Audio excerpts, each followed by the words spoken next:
Good morning, everyone, and thank you for joining us today for our first virtual American Jobs in Aviation Task Force meeting. We are coming to you today on Zoom and on the FAA's YouTube, Facebook, and Twitter live streams. For any reporters joining us on the live stream, please note that all discussions are for background only. Now, let's get started. Our very own FAA Deputy Administrator Dan Elwell will set the stage for today's discussion. We will now initiate a live feed from Deputy Administrator Elwell, and he will provide some opening remarks to get our discussion started. I'll turn it over to him now.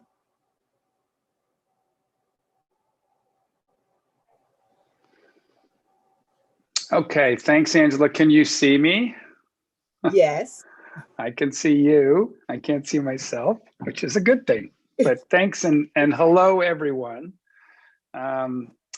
It's great to be here in this live feed from my dining room. Administrator Dixon and I would like to thank all of you for serving on the FAA's Youth Access to American Jobs in Aviation Task Force, or Youth in Aviation Task Forces, we call it. You know, this task force is a key component in the FAA's effort to recruit the next generation and aerospace professionals. We want to inspire, attract young people to this great career field, and we want to reach them before they graduate from high school. And as most of you know, we need to reach them before they graduate elementary school. I remember the exact moment, speaking of elementary school, I remember the exact moment that I fell in love with flying. I was 11 years old. I was in the 5th grade, I believe. And I had a teacher named Mr. Guy Tyler, and he was a pilot and a flight instructor. And he took some of his students up in Cessna Skyhawk. And I remember he offered it to show of hands, you know, who'd like to get a flight with me over the weekend. Weekends, he did it over a number of weekends. And I don't know if I was the first to raise my hand, but I got up there next to him when he left the airfield in Long Island, New York, and it completely changed my life. It was amazing. And imagine an elementary school teacher being able to do that, to offer a free flight on a weekend to his entire class. Those kinds of things, unfortunately, they don't happen anymore. But I was fortunate to be part of that group of kids, and I loved it. And that experience was a defining moment. And not only was it a defining moment, it really, I didn't know it at the time, but it put me on my path to a career in aviation. After I graduated high school, I joined the Air Force via the Air Force Academy, and I went on to become a commercial pilot.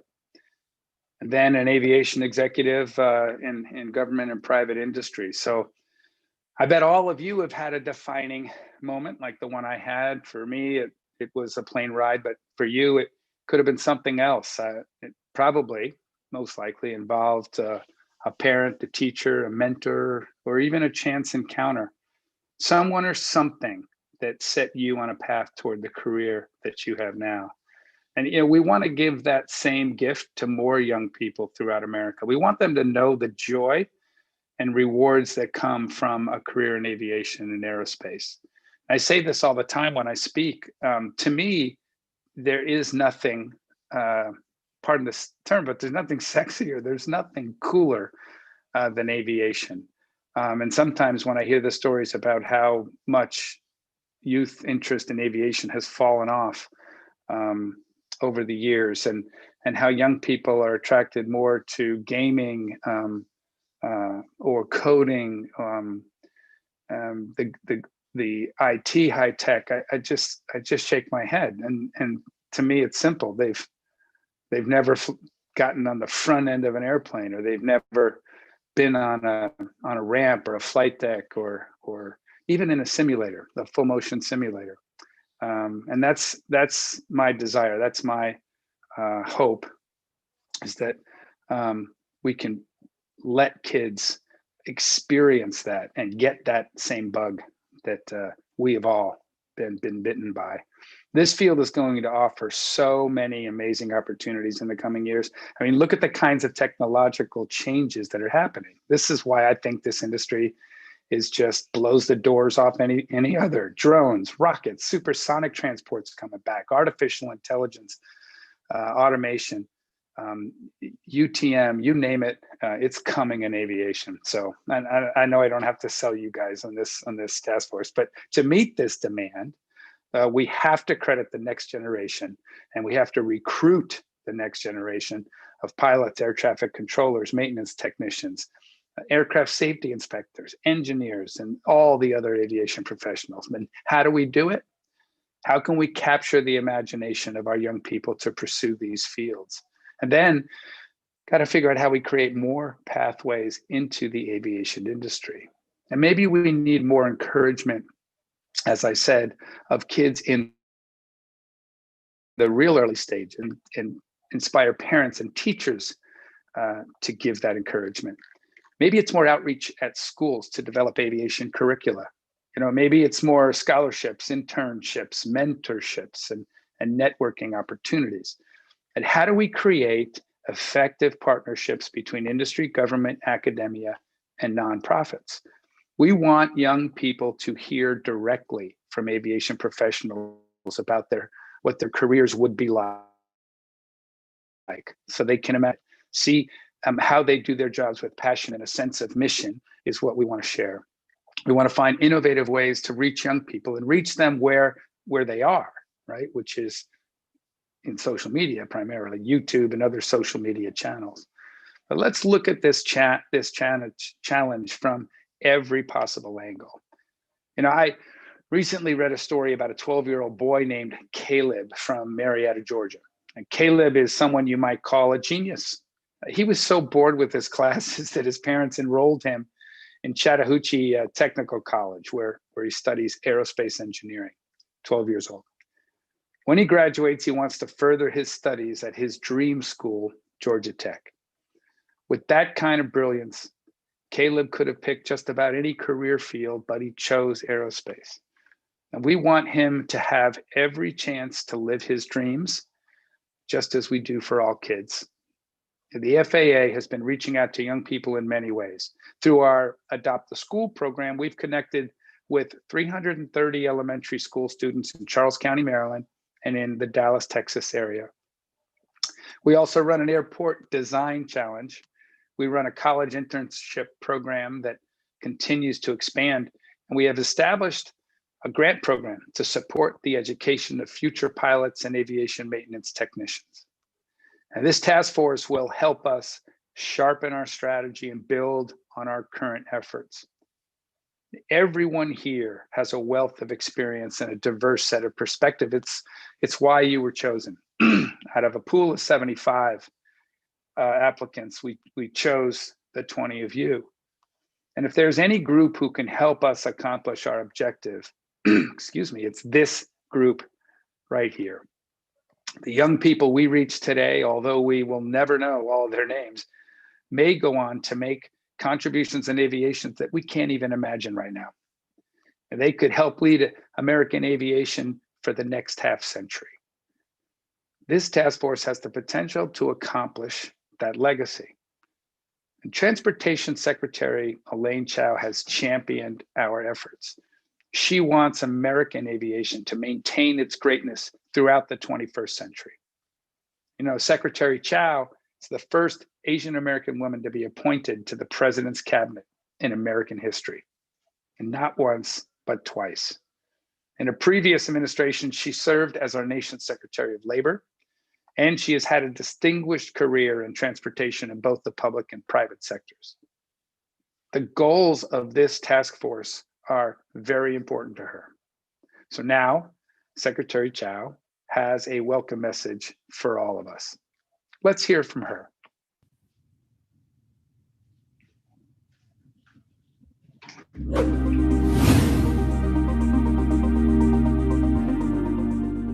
Congratulations on your selection to the Youth Access to American Jobs in Aviation Task Force. Let me give a special shout out to Dr. Sharon DeVivo, who will serve as chair of this task force. The aviation industry normally produces $1.6 trillion in the United States economy and supports nearly 10.6 million jobs. Even as we face current COVID-19 challenges, the future of the industry still requires more technicians, mechanics, engineers, managers, and pilots. There's also a need for medical and legal professionals, but fewer high school students are choosing to enter the industry pipeline. Addressing the workforce needs of the aviation sector is a high priority for the department. And we hope that you'll come up with ideas on how to introduce more students and young professionals to the wonders of the aviation world so they feel inspired to enter this field. Your suggestions will be helpful in finding ways to encourage students to take more classes related to STEM, manufacturing, and maintenance. These subjects will prepare them to pursue aviation courses in trade schools, community colleges, or four-year institutions. As members of this task force, you can also identify and develop pathways for students to gain apprenticeships, enter workforce development programs, and find careers in the aviation industry. Through programs like Aviation Career Education, ACE, the department invests in developing the transportation workforce of the future. And you will help us build upon these efforts. We look forward to your ideas and your recommendations. Thank you.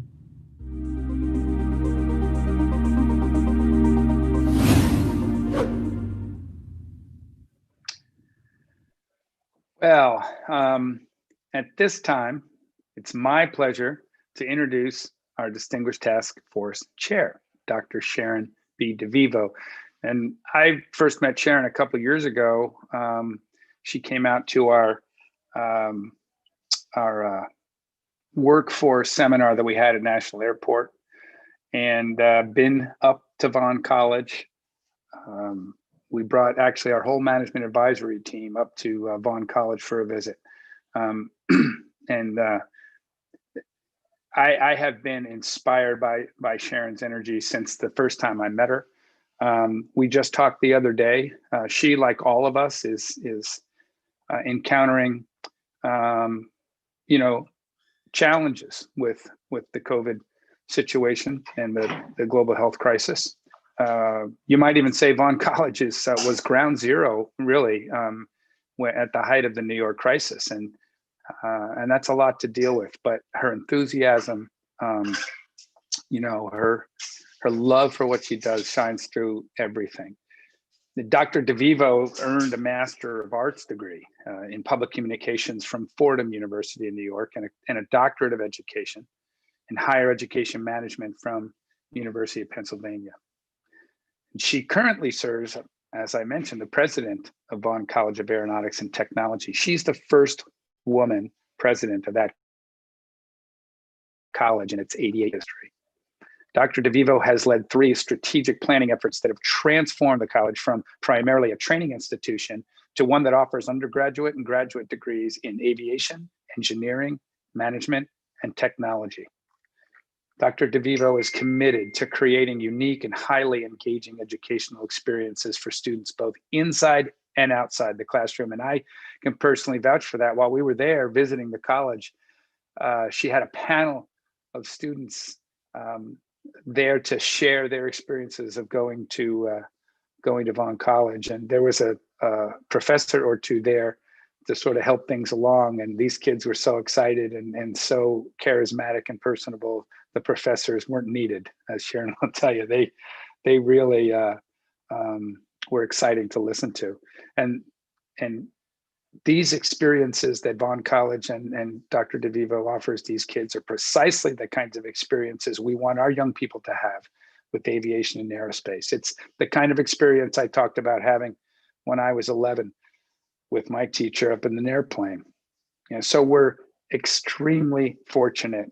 I'm very excited that we have Dr. DeVivo leading this task force. And so I'll turn it over to Sharon now. Sharon?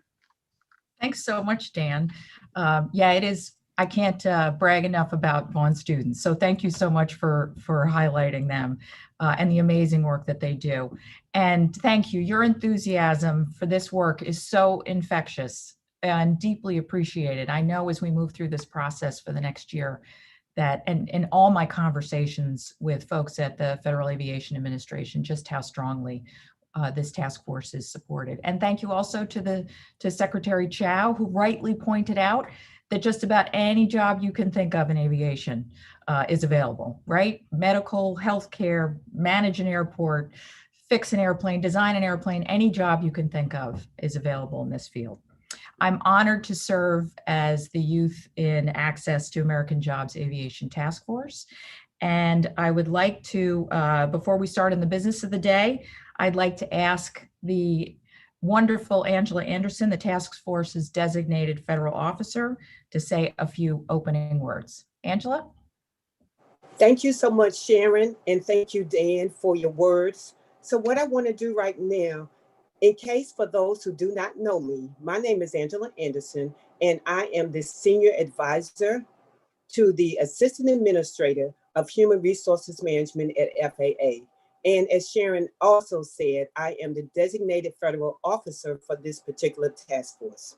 This task force was created as a federal advisory committee formed in response to the FAA Reauthorization Act of 2018. Now, let me give you a little background about that particular statute.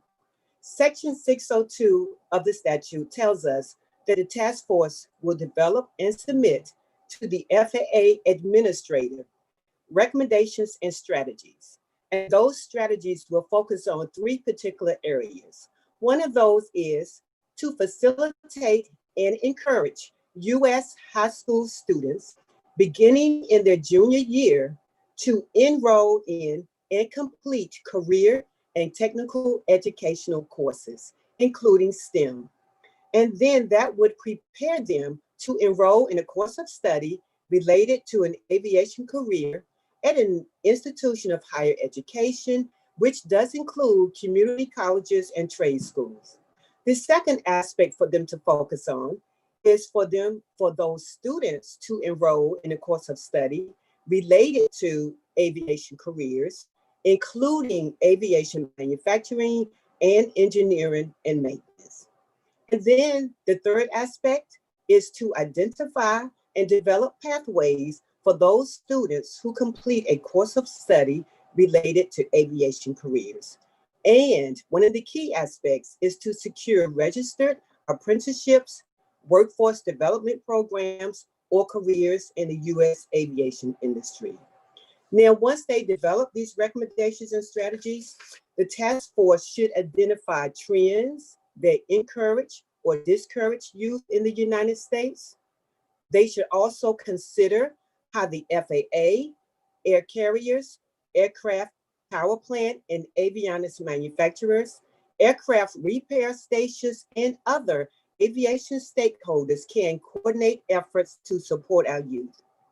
They should identify methods of enhancing aviation apprenticeships, job skills trainings, mentorship, education, and outreach programs that are exclusive to youth in the United States.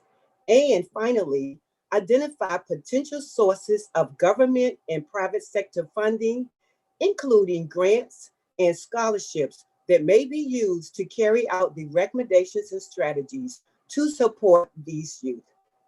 And on the final note, just to give everyone a flavor for what the different companies that the task force represent, they represent air carriers, aircraft power plant and avionics manufacturers, aircraft repair stations, local educational and high school institutions of higher education, including community college and aviation trade schools, and other aviation and educational stakeholders. So hopefully that gives everyone a better understanding of what the statute shares and what it talks about. And then I will turn it over to our task chair, Sharon DeVivo. Thank you so much, Angela, and good morning and welcome again to the first public meeting of the Youth Access to American Jobs in Aviation Task Force. I'm thrilled to be working alongside this talented and dedicated group. We represent, as Angela pointed out, a wide variety of viewpoints, including organizations that serve youth, educators, industry organizations, and aviation corporations working to raise awareness and a desire in the next generation to pursue a career in aviation and aerospace. We also have terrific support from the FAA, who are, from every conversation I have already had, hugely supportive of this effort and want to understand how their work can make a real difference in addressing the workforce demands. I'm honored to be part of this task force of engaged leaders who are already working to provide incredible opportunities to tomorrow's aviation and aerospace leaders and want to develop scalable new opportunities that harness the best of what is happening across the country. The overall goal of the task force, as Angela just stated, will be to provide recommendations and strategies that facilitate and encourage students to pursue studies and a career in aviation and aerospace. We have 1 year to complete our recommendations and look forward to working with the Women in Aviation Advisory Board, also established this summer, to share information, as their goal is to encourage women and girls to pursue aviation careers. Much of our work will potentially overlap as both groups consider how best to encourage young people to pursue this exciting career field. As you know, just before the pandemic, the aviation industry faced an unprecedented need for qualified employees for the next 20 years, according to the Airbus and Boeing forecasts. These reports identify the overwhelming need for talent to meet the demand. And so many of us are already working in this space to expand that pipeline to include opportunities in particular for underserved populations, including minorities and women, who have traditionally not been exposed to these fields. Parents and students want to know that aviation and aerospace are high-tech, in-demand fields with well-paying jobs and solid career outlooks. While most of the aviation and aerospace industry is under severe financial stress right now due to the pandemic, except for some bright spots in business, cargo, and defense, the latest Boeing outlook, which came out last week, I believe, from 2020 to 2039, points again to the longer-term workforce shortage as quickly becoming a problem. Our efforts as a task force come at a perfect time to have a significant long-term impact on the continued strong growth of the workforce and by extension to the industry. As the Boeing report states, and I'm going to quote it here, as we look to the future, it is important to maintain a focus on recovery and ensure that we have the qualified pilots, technicians, and cabin crew members required for the industry to return to long-term growth needs. We believe it will take around 3 years for commercial air travel to return to 2019 levels, and business aviation is currently in the midst of a robust recovery. Within that time frame, existing personnel will continue to reach retirement age or leave the industry for various reasons, leaving openings that will need to be filled by furloughed and new aviators. Additionally, as airplanes are brought out of storage, thousands of labor hours will need to be spent to ensure proper maintenance has been performed, parts are in good working condition, and airplanes are airworthy, requiring the expertise of skilled maintenance technicians. As the aviation industry returns to growth, new qualified personnel will continue to be in demand to support fleet growth, close quotes. Every member of this task force knows this already. The power of aviation and aerospace to change lives and provide an incredible opportunity, lifetime opportunity. And we want to harness that and that power of transformation in the recommendations and strategies that we are going to provide to meet that future need of growth of what will soon return to be a growing and thriving industry. To meet the need for qualified, well-trained workforce, we must create awareness in communities that can be the greatest contributors to this industry's success. To expand that pipeline, we must create awareness in the middle and elementary school levels, leading to greater engagement at the high school level, with an emphasis on math and science, particularly with girls who tend not to stick with this area and take less technical courses after 8th grade. Once we create awareness and students decide these are fields that they want to pursue, we must find a way to make this pathway affordable. Students from low socioeconomic backgrounds need the financial support to pursue the credentials to join this industry, whether it's training in aviation maintenance, flight, or engineering. By lowering the overall debt load for the neediest students and their families, we can provide a lifetime career path with incredible success. Awareness and financial support are just two of the barriers that will structure our work going forward. And I'm excited to hear more from our panel this afternoon about the other factors that we need to consider to meet the goals that are set out for us. I'd like to thank every member of the task force for agreeing to undertake this critical effort, and our incredible support from our FAA team, Angela Anderson and Tiffany Bigler, who will guide our efforts over the next year. Okay, let's get to work. All right, thank you, Sharon. So what I would do now is read the Federal Advisory Committee Act statement. It does read as follows. This meeting is being held pursuant to a notice published in the Federal Register on September the 4th, 2020. The agenda for the meeting will be as announced in the notice, with details as set out in the agenda posted on the FAA committee website. I am the designated federal FAA official responsible for compliance with the Federal Advisory Committee Act, under which the meeting is conducted. It is my responsibility to see to it that the agenda is adhered to and that accurate minutes are kept. I also have the responsibility to adjourn the meeting should I find it necessary to do so in the public interest. So now what I would like to do is introduce Alex Rendazzo. She is an attorney from the FAA Chief Counsel's Office, and she will discuss the policy and procedures associated with the Federal Advisory Committee Act.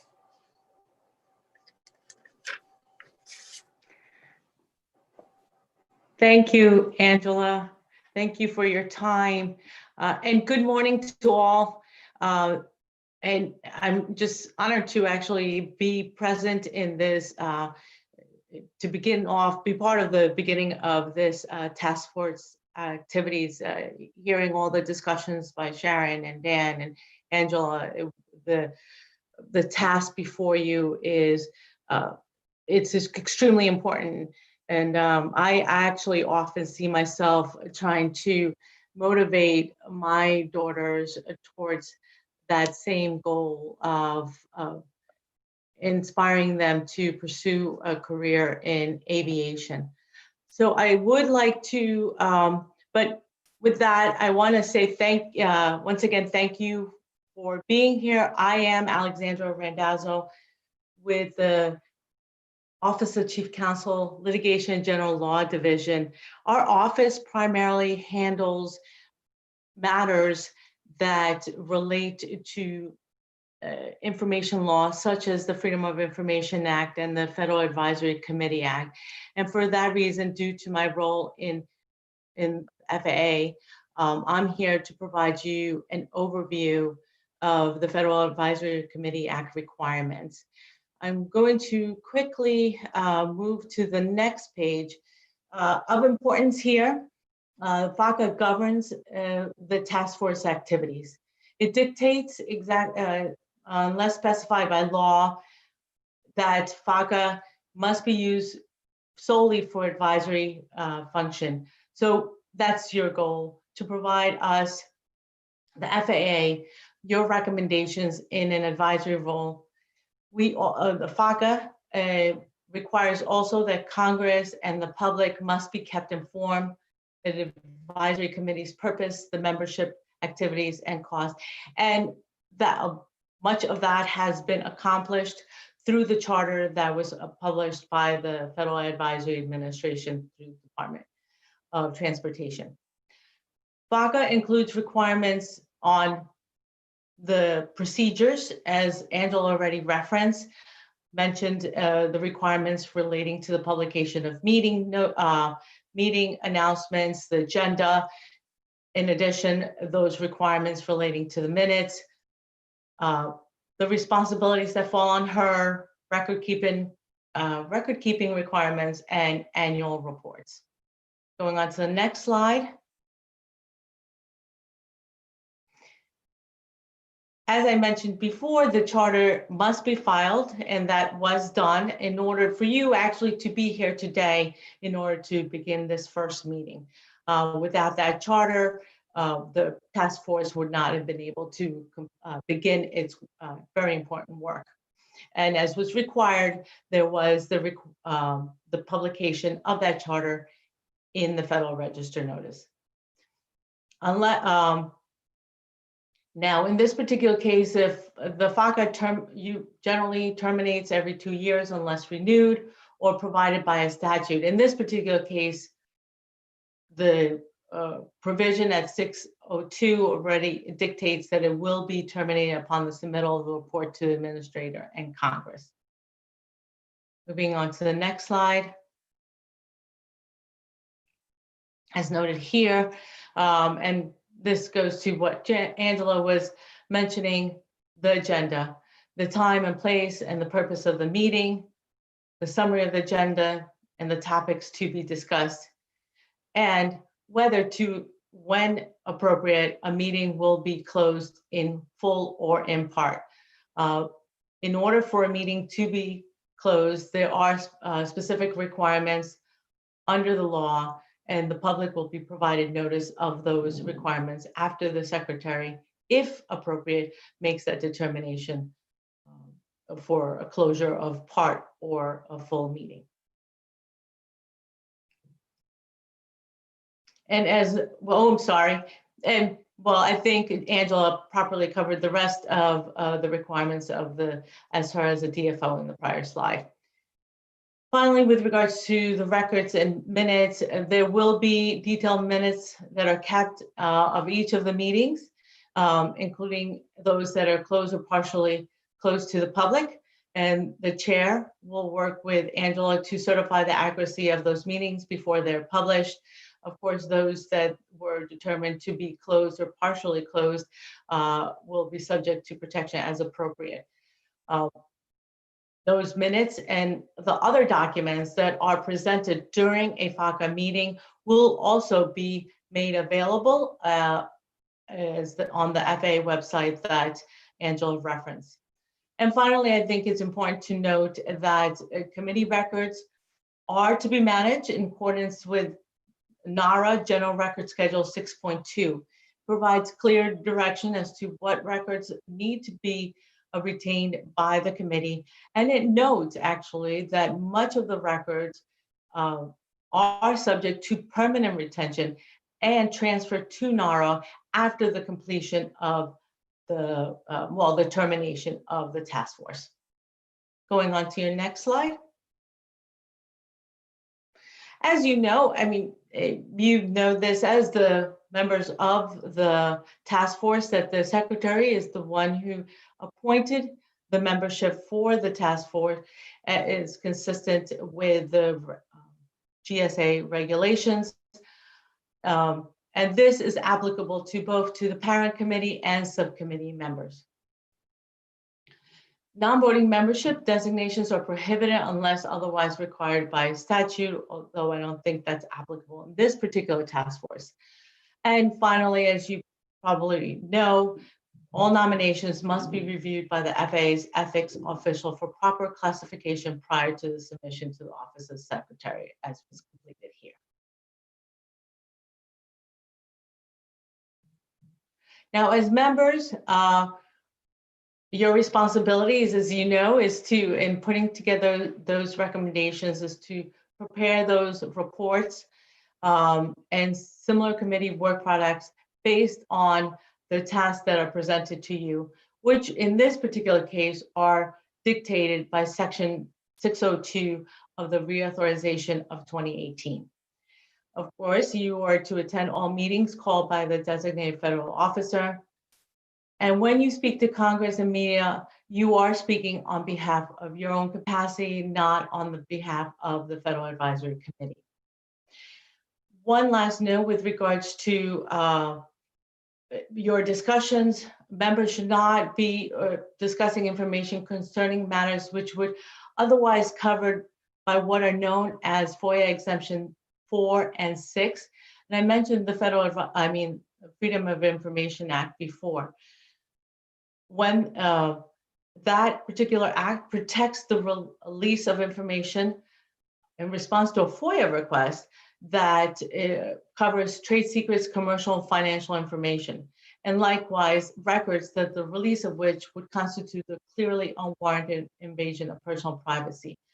In order to protect similarly that type of information in FACA matters, those matters should not be communicated unless there's prior approval from the Department of Transportation. And if that does arise, please coordinate with Angela, who can seek legal advice as to whether such information can be collected during your proceedings. And moving on to final slide is the subcommittee. And it's important to note here that to the extent the task force determines that there is a need for a task force, that the if the task force determines that there's any need to create subcommittees, that subcommittee understands that it must report back to the parent committee, in this case, the task force, and cannot provide their advice or their work recommendations directly to the agency or to another subcommittee that is created by the task force. It must go through the parent committee, who ultimately provides the recommendations directly to the FAA. And as required by DOT policies, subcommittees must be created by the FAA administrator. They're not subject to the requirements to hold public meetings unless determined otherwise by the agency, nor are they required to announce the meetings in Federal Registers as the task force is required to do.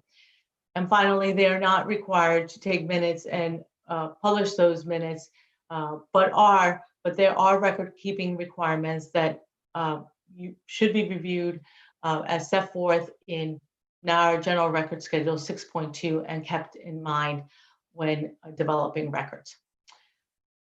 That concludes my presentation with regards to the requirements under the Federal Advisory Committee Act. I thank you for your time, and I open it now to any questions that may exist.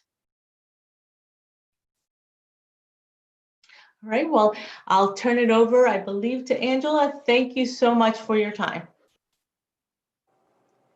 Thank you so much, Alex. I appreciate that briefing. And as you know, as things pop up, I will reach out to you as needed. So where we are is it's time for a 10-minute break. So let's move on to our break, and then we will return and continue with the meeting.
Okay, welcome back, everybody. We're going to take this opportunity to get to know the panelists a bit better now. And I'd like everyone to, I'm going to call your names in alphabetical order.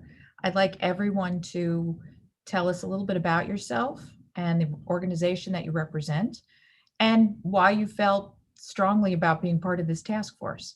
So I'm just going to check really quickly to see if our first task force member, Stacy Bechtold, is on the call or if she had to step off. If not, I will happily do an introduction for her. Stacy, are you on?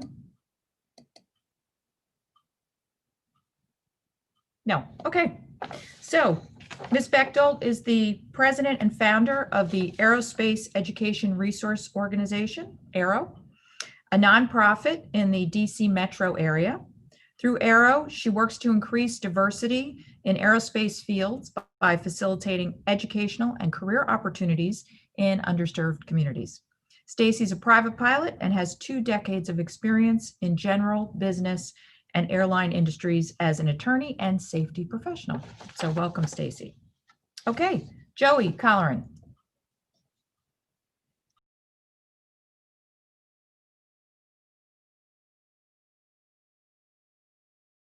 Please.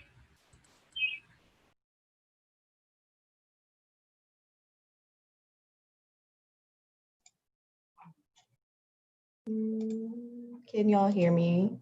Yes. Okay. And I also sit on the board of the University Aviation Association, representing colleges and universities throughout the country.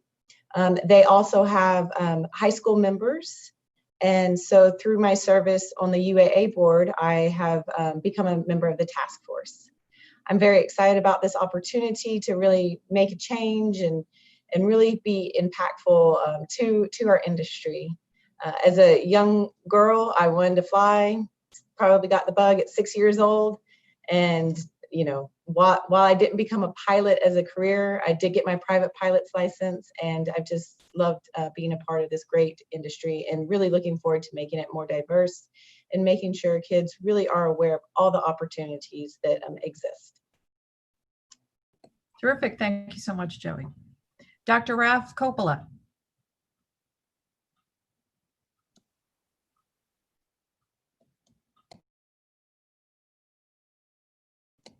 You're on mute. Can you hear me now? Hi, my name is Ralph Coppola. I am president of RKC International and founder and executive director of the Real World Design Challenge.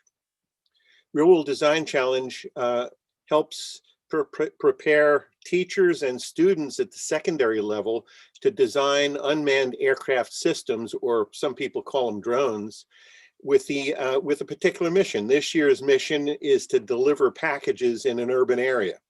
So the students really focus on both elements. We also have a business element so that they make a case for the economics of doing that.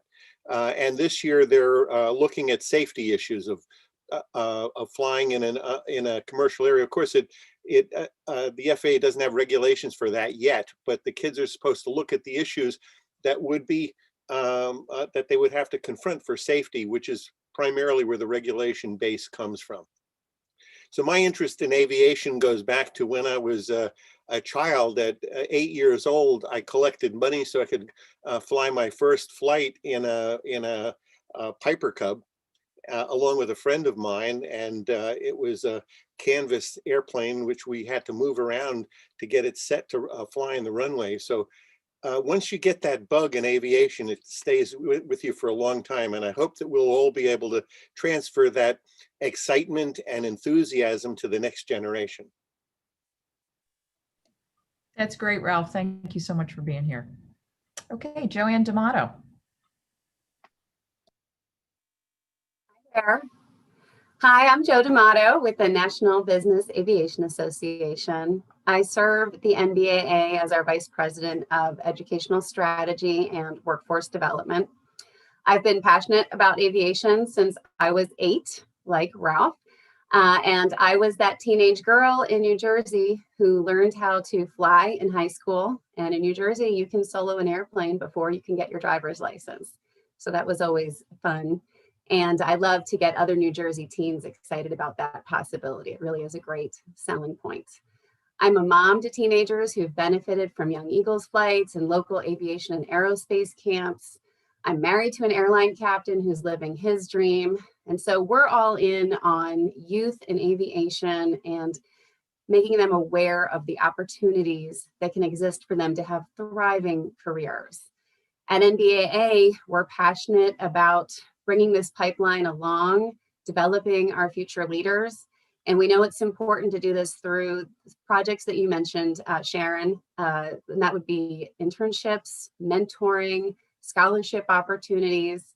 And we're passionate about diversity, equity, and inclusion. We know that there are wonderful, wonderful young people in this country who just aren't aware of the opportunities for them where they could thrive in aviation careers. So I'm really passionate about our opportunities to reach underrepresented groups. And I'm honored and excited to be here on this task force. Thank you. Thanks so much, Joe. I think we're going to have a competition to see who was the youngest. Who got bid first? Okay, next is Whitney Dix.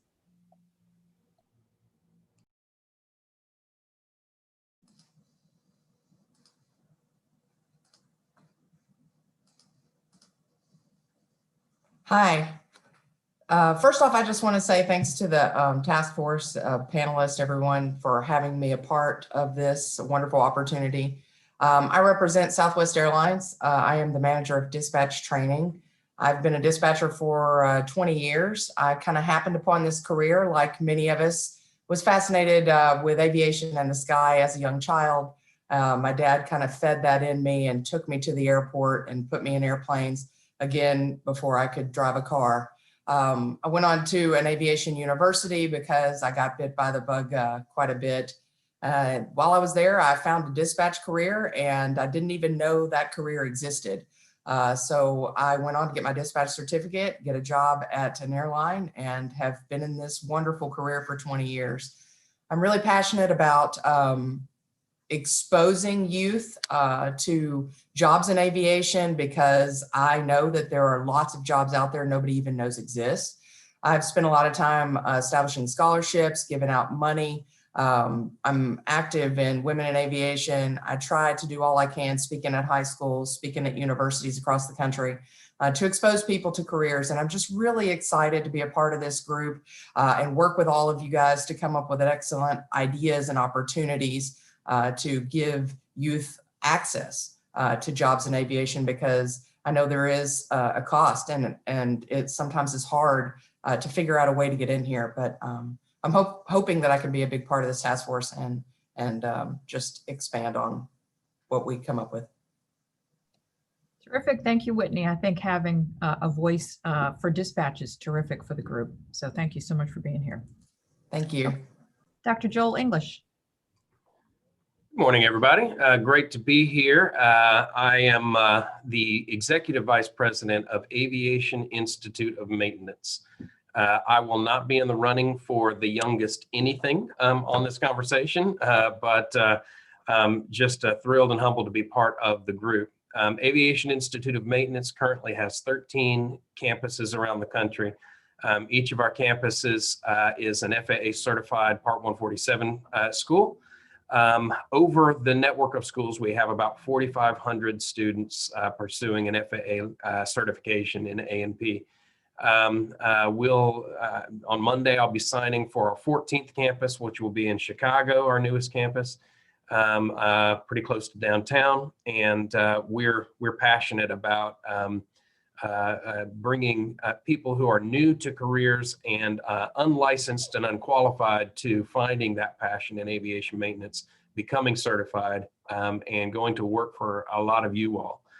I've been though I'm not an aviation professional myself, I'm a professional academic and educator. I guess my bug was hit about 15 years ago when I joined Aviation Institute of Maintenance as a regional director and now the executive vice president.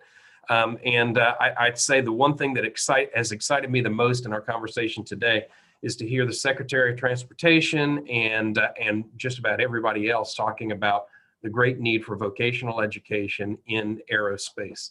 I think that personally, I believe that about 5 years ago, our country woke up and looked into its past and said, over the last 3 decades, we've put ourselves into this trance that a 4-year degree program is the only right way to become an adult or professional.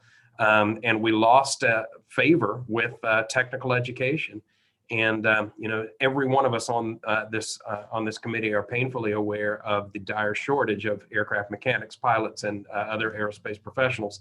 And I think part of that came from sort of I called it a trance believing that, hey, you get a 4-year degree in doesn't really matter what, and then you try to become enter some kind of workforce and hoping for a job. And I think we've sort of woken to the need for technical education, and we're proud to be the largest group of Part 147 schools in the country. Proud to contribute about 23% of all certified new graduates each year. And I'm thrilled to be part of this group to invest time in how we get the word out to youth as aviation as a great way to spend a career. So glad to be here. Thanks for letting me introduce myself, and looking forward to great things. Terrific. Thank you. Thank you very much, Joel. Pleasure to have you. Okay, Ryan Gertson.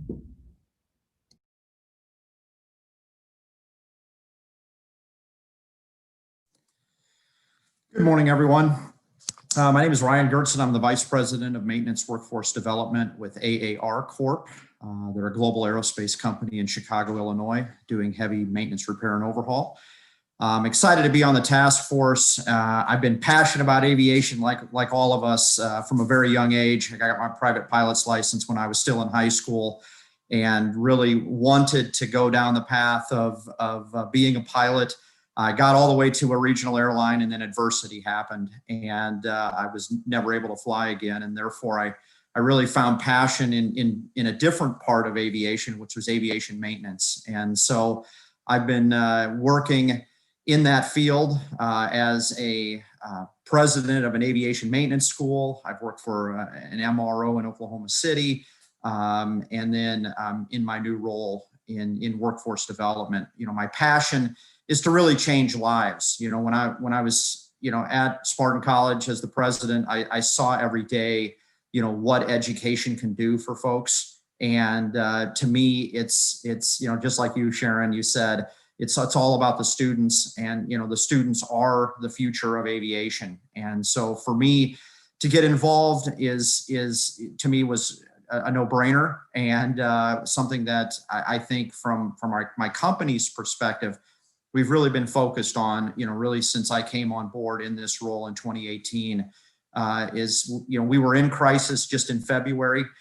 So we need to keep that in mind, and, looking at that Boeing report, knowing that, the need is still out there. We have to get to the youth of America, and we have to show them that this is a 6-figure career. We have to show them that they are smart enough, they are capable, and the work that we're doing around equity and inclusion, especially in South Chicago, is testament to the fact that when industry, regulation, and education come together, greatness can happen. And so I'm happy to be on board, and really looking forward to the outcome of this task force. So thank you. Terrific. Thank you, Ryan. And so glad that you bring sort of multi-industry perspective to the group. Thank you. Okay, James Hall.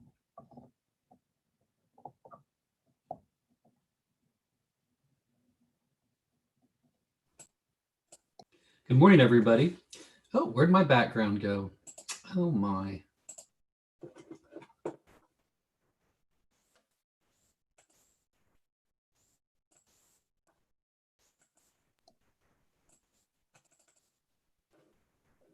Okay, Jim. I don't know what happened to my background. It was there earlier. Anyway, good morning, everybody. as usual, following Joel and Ryan is not really fair. They're being my colleagues there. My path to aviation is a little bit different than everybody else's.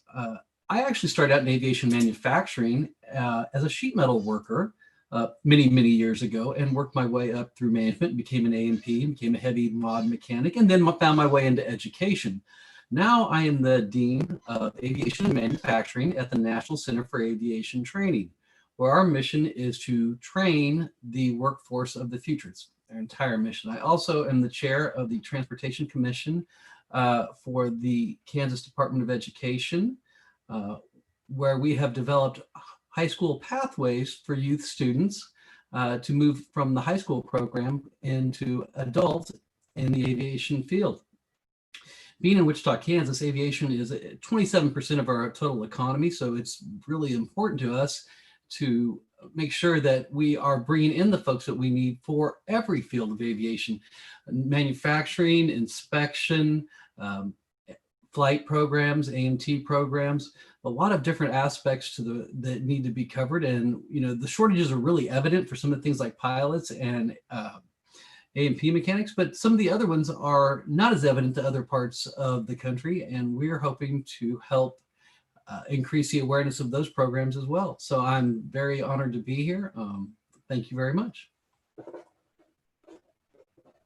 Terrific. Thank you very much, Jim. Very glad to have that manufacturing perspective as well.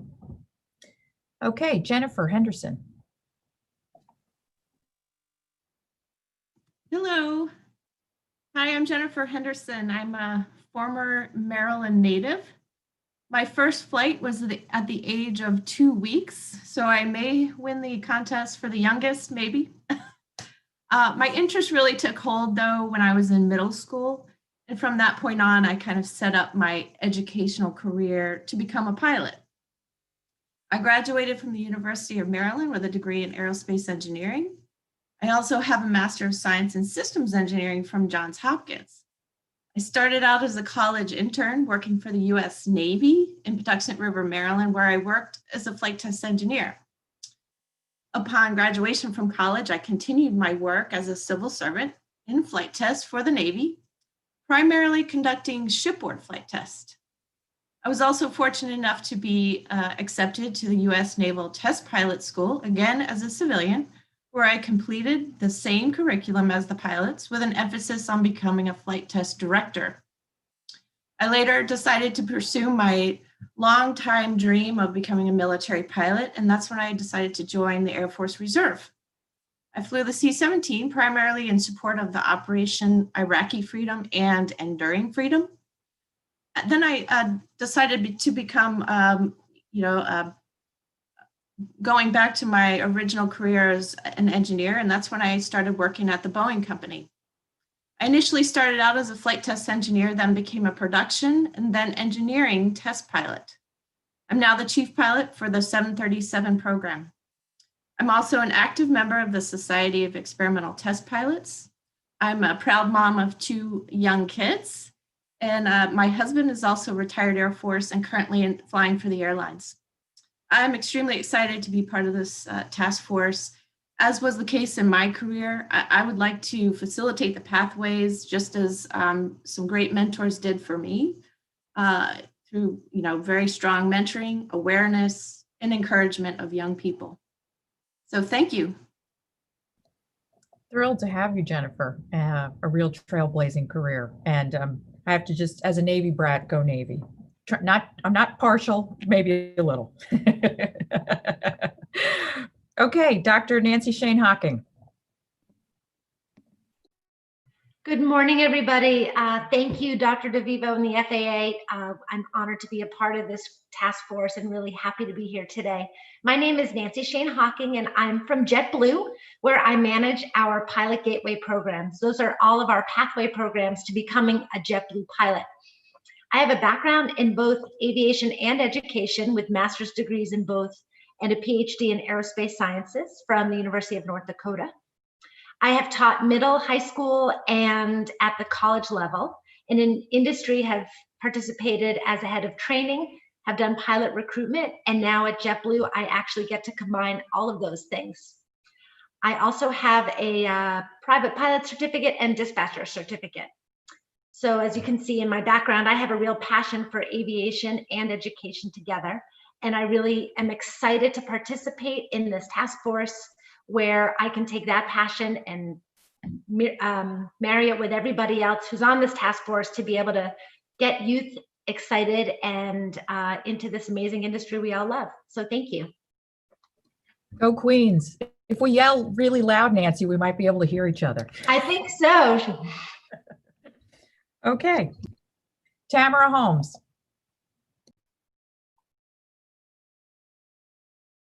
Good morning, everyone. And I'm so excited to be a part of the task force. My name is Tamara Holmes. I am the founder and the CEO of the Aerostar Aviation Institute. I started my introduction to aviation at 16 years old with the Young Eagles flight with the Chicago area Tuskegee Airmen. And that was an incredible experience for me. A young African-American girl from an underserved background, showing up to an airport in downtown Chicago with a bunch of Black guys giving kids airplane rides. And I couldn't believe it. And it was really an eye-opening experience for me, having being one of those feisty children, or one of those young persons who was really looking for direction. I would really excelled academically, and aviation wound up being an extraordinary career for me. And it actually saved my life, I believe, put me on a completely different trajectory than I would have been otherwise. My main focus and my goal on the task force is to provide resources and opportunities for African-American, Latino, and other underserved populations who do not have access to the exposure, empowerment, and opportunities to be able to pursue careers in aviation. I graduated from Southern Illinois University with a degree in aviation management. I hold over 100 hours of flight time. I decided early on I didn't want to be a pilot for a living, but I spent 11 years as a professional airport planner. And that's really what opened my eyes up as an aviation consultant to the litany of jobs that support and undergird the airport operations, maintenance, and the infrastructure for facilities around the country. I was the only African-American working for that company for 7 years globally. And every boardroom, every meeting that I went into, they assumed that I was making the coffee or the copies. And so it is really important for me to be on this task force to represent not just diversity when it comes to female representation, but also students from underserved backgrounds, African-American, Latinos. And my hope is that as we had an awakening of what the skills trades, the value that skilled trades bring back to academia, I hope we are continuing to have the awakening of the contributions that African Americans, Latino, and other underserved and underrepresented populations have contributed to the aviation and aerospace industry since Bessie Coleman and beyond. And it's very important to recognize those and to address the issue of the aviation industry still being less than 5%, 4% African American. Yeah, your voice right now is critical. We are thrilled to have you as part of this panel, Tamara, and your access to those voices too, I think could be really helpful to the whole committee. So thank you so much for being here. Thank you. Sorry, Casey Hertzberg, I skipped over you by accident. I apologize. No problem. Thank you, Sharon. Good morning, everyone. I'm very honored to be a part of this task force along with all of you. I am the Director of Engineering for Aircraft Data Fusion, a technology company in Minneapolis, and we provide digital tools, innovation, and support systems for airports and airlines around the world. I am also the Executive Director of the Challenger Learning Center of Minnesota, a local nonprofit educational organization. We are part of the Global Challenger Center Network. And basically, we bring STEM education to life for students through hands-on simulated missions to space. It's really designed to spark their imagination, expose them early on, and inspire them, hopefully, to pursue careers in the different STEM areas. So while we're fundraising for a brick and mortar building. We do a lot of community outreach for underserved and underrepresented youth around the metro, and getting the robotics into the hands of these kids and seeing their faces light up when they realize science is fun and not scary is one of the most rewarding things that I have ever been a part of. The enthusiasm that I see when we race paper airplanes and we simply touch on the dynamics of flight, it's just so amazing. This outreach gives me the time to mentor them on the aviation and aerospace careers, and it's just so important that youth have these opportunities. I had a similar opportunity in middle school, and it lit my spark, and it set the foundation for what I would go on to do. So I do hold a BS in aerospace engineering and mechanics, as well as a double master's from Embry-Riddle. And so while I'm not a pilot, I am a minority in this group. I do represent the engineering side of this industry, and I'm very passionate about this industry. There are so many exciting things and incredible areas of opportunity beyond just piloting. And I'm very excited to be a part of this and help create a vision and inspiration for the next generation to hopefully pursue careers in these areas. Terrific. Thank you, Casey. Yeah, math and science is fun, right? Yes. I got to keep them on that path. Exactly. Thanks for being here. Okay, John Huff.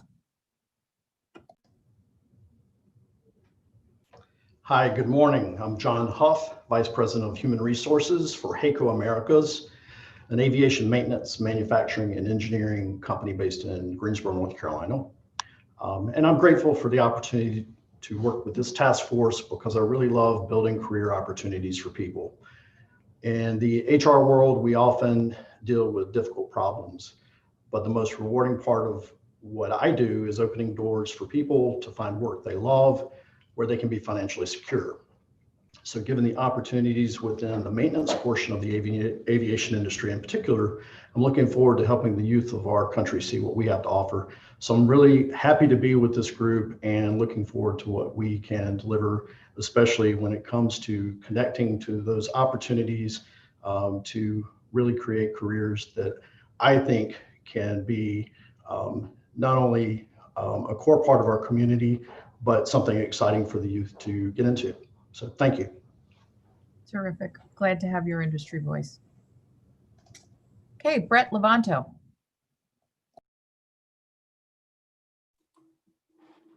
Hello, good morning, everybody. Thanks for having me. My name is Brett Levanto. I am the Vice President of Operations for the Aeronautical Repair Station Association. ARSA primarily represents holders of U.S. Repair Station or International Approved Maintenance Organization certificates or approvals, but we also have members across the entire regulatory chain, as we call it. We have manufacturers, operators, service providers, and on that behalf get to represent a lot of different elements and interests from within the industry. As I listen to my colleagues and their really impressive backgrounds in supporting aviation and pursuing aviation careers, I often reflect on the fact that I'm kind of one of the lost children of aviation. I grew up in the era of Top Gun and with a father who was a aerospace engineer at Pratt & Whitney. I grew up in Connecticut. And I was a pilot or something aviation related for multiple Halloweens. And then somehow got off track in high school and college and did some exciting and engaging things, but lost my wings, so to speak. And I was able to come back to that after moving down to Virginia Beach and working with a charity called Angel Flight that helped connect general aviation pilots with patients who needed assistance with transportation. That re-energized my spirit. I then enhanced my education a little bit so I could do things a little more broadly. And after bouncing around in the policy world, I ended up with ARSA 6.5 years ago. And I've been able to do a number of things, but particularly spend a lot of time focusing on policy related to workforce development and have helped craft and now am pushing forward ARSA's primary goal in this area, which is to expand and celebrate every pathway through which individuals can enter the industry. It can be a little bit more prescriptive if you're trying to become a pilot or get onto a flight deck, and we want to work in those areas as well. But for our technicians on the ground, we really do have a rich series of opportunities where you can enter in a lot of different ways and you can grow in a lot of different ways. And we want to take advantage of that. And I think This is a great moment to be doing this work. We're very lucky, and I want to thank my colleagues on this call and also the agency and the Department of Transportation for being so committed to this work. There are a lot of voices even in our industry that are tempted now to slap their hands together and claim the workforce crises over because of the impacts on the business community of the pandemic. And we know that that is really, really a misguided position. And thanks to the work of this body and the continued engagement of the US government through these agencies, we're going to put ourselves in a much better position as recovery turns around and really to develop a healthy future for the industry. So I'm thrilled to be a part of it. Thank you. Yeah, terrific. Thank you, Brett. Yep, we're at a unique moment, and I think we can have a real impact. Thank you. David Purser. I'm here. There we go.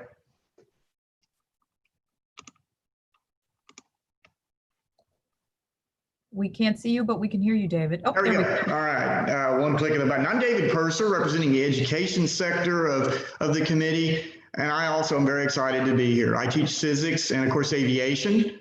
South of San Antonio, a very small school. We actually have a 4-year curriculum in our high school, and in the spring, we will be adding that curriculum to the 7th and 8th grade. Our curriculum has been sponsored mostly by the Aircraft Owners and Pilots Association. I know that Elizabeth Tennyson will be part of the group presentation shortly. In fact, we were one of 25 flight schools, or 25 schools in the nation to begin the development of that curriculum and advise AOPA on the curriculum. So we've had an exciting 4-year run in working with them. We have an aviation lab. All of our students participate in construction of an airplane. We offer flight lessons with an affiliated flight school. And Nancy, we are excited too. We have a captain of JetBlue that's retired that is helping us develop the program. In fact, he was working with us and has been working with us over the last 3 years, even while he was working as a full-time captain with JetBlue. He brings a tremendous value to our group. Our intent is to fly juniors and seniors during their last 2 years of school. We've also, we feel, done our part to advance aviation. We've taken our small county airport to a regional airport. And that is actually because we've increased the business at that small airport in our community. My excitement is aviation is an easy sell to most people. It's an exciting career, but the difficulty with, like anything, is funding. And so that's something that I hope to contribute with being on the subcommittee and work with funding. That's going to be vital, and I'm looking forward to that. Terrific. Thank you, David. It's so great to have someone who's doing this work at the high school level as part of our group. Yvette Rose. Hello, everyone. It's a pleasure to be here. My name is Yvette Rose. I am Senior Vice President for the Cargo Airline Association. I also serve as President of the Aero Club Foundation of Washington, and it's in that capacity that I serve on this task force. So I am really excited to be amongst these colleagues who inspire me to inspire the next generation of aviators. The mission of the Aero Club Foundation, we were formed in 1995. We're a nonprofit organization, and we advance aviation, aerospace, and STEM education in mainly middle and high schools, focused on the District of Columbia public and public charter schools. So we're right in the backyard of the FAA, majority underserved, underrepresented minority population. Many of the students that we serve have never been on an airplane. So it's that hands-on experience and exposure that I have seen firsthand makes such a difference. It's one thing when Dan was talking about, getting on a plane or sitting in a simulator, it just reminded me that a couple of years ago, we brought a group of about 10 students. We flew them down, thanks to our generous donor airline partners, flew them down to Orlando to attend the NBAA's annual conference. And one of the young women, she was a junior in high school at the time, got in the simulator. on the showroom floor. I mean, this big aviation conference that we take for granted that we can see. And it was a really powerful moment for them to see all the careers firsthand that, you could really do anything. So she got out of the simulator and was just so psyched. She jumped out. She's like, I need to call my mom. Mom, I found my passion. I want to be a pilot. This is what I want to do. Graduated the next year. She won a scholarship because we also provide scholarships. She's now attending Elizabeth City State University down in Virginia. And she has already started taking her solo flights already. And she just started this past fall. So it's those kinds of stories that I think really give me personal and professional satisfaction. So I am dedicated to this effort. I think we need to be better with diversity. I'm Latina myself, so we just don't have the representation in aviation. Identifying those barriers to entry, I think is going to be key, and capturing the imagination for our industry is going to be really important. So thank you. I'm excited to be part of it, and look forward to working with everyone. Terrific. Thank you, Yvette. Yeah, we all have those great stories about the student whose eyes lit up and it determined the rest of their lives. Those can be a huge source of inspiration for the group too. Okay, Sid Smith.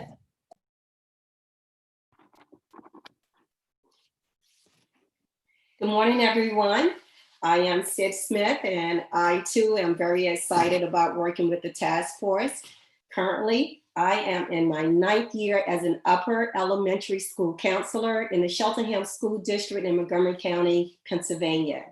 Before this, I worked 8 years as a high school counselor and 4 years as a middle school counselor. Prior to being a school counselor, I had a nonprofit business where I wrote grants to develop grassroots after-school enrichment programs, which focus on youth in low-income housing communities. And during that time, I served on the board with communities in schools and on Wake County Dropout Prevention Task Force.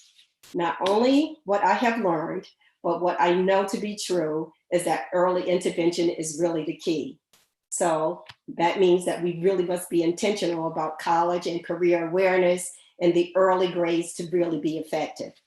My interest in aviation began when my youngest of 3 sons had an opportunity to attend an aviation OBAP summer camp during his 8th grade summer year. He was really exposed to a lot of aviation careers and was able to fly that plane before he even received his driver's license, which was very exciting to him. But the knowledge and the confidence that he gained from that experience is something that I definitely want other kids to have. So I am privileged and I am passionate to be working with African-American boys in an after-school program called Leadership Academy. In the program, we work to expose the young men to STEM careers as well as other careers. Again, I am really excited to be on this task force, and I look forward to developing a pipeline of future aviation professionals. Thank you for having me. Terrific, Sid. So happy we have somebody on the task force with that middle school perspective. So awesome. Thank you very much. And Amy Voss.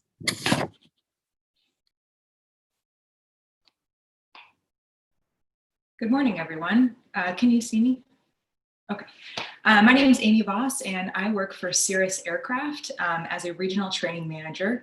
My role with Cirrus is to oversee our network of designated flight schools and independent flight instructors in efforts of promoting safety, quality, and standardization, and sort of bolstering flight school and flight training up into the 21st century and providing a really top-notch customer experience.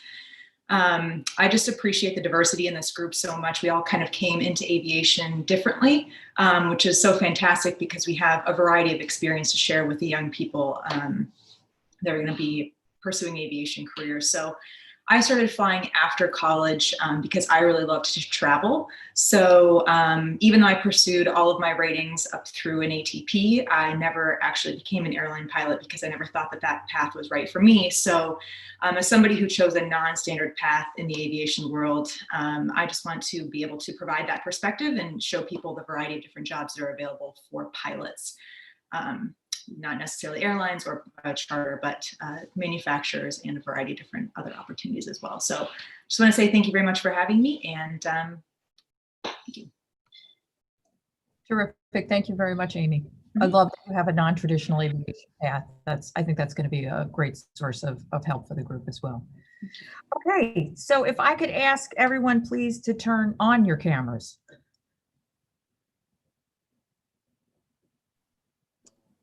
Terrific. The Brady Bunch squares that we've all gotten used to. Okay. All right, so I'm going to talk a little bit about how we're going to be structured in terms of communication tools and the work schedule and the subcommittee structure and how we're going to go about our work. Okay, so I believe everyone knows we're going to be using Microsoft Teams to stay connected to each other. That's a platform where we can post articles, provide notes about good research that we found. It can also be used as a Zoom platform for those of you that need it. And so if you have any technical difficulties in terms of Microsoft Teams, please reach out to Angela Anderson and she can help make sure that you are all set up. So as all of you know, we've been able to, the structure for our work going forward is to have 4 subcommittees. These will meet regularly, and the chairs of the subcommittees will also meet on a regular basis to talk about where we overlap, where we might have common resource or data needs in terms of being able to generate the recommendations that we'll produce by the end of the year. As I talked about in the beginning, we only have a year to do this, so we're going to have to move at a really quick pace, but I'm confident that we're going to come up with a set of recommendations that really addresses the workforce demand issues. So I'm going to walk through all of the 4 subcommittees, both the specific charges for the committees as well as the questions, and love to have any of the task force members jump in if you think that there's something else that, and you don't have to be on the committee, if you think there's a question that needs to be addressed or answered or something to consider as part of that particular subcommittee's work.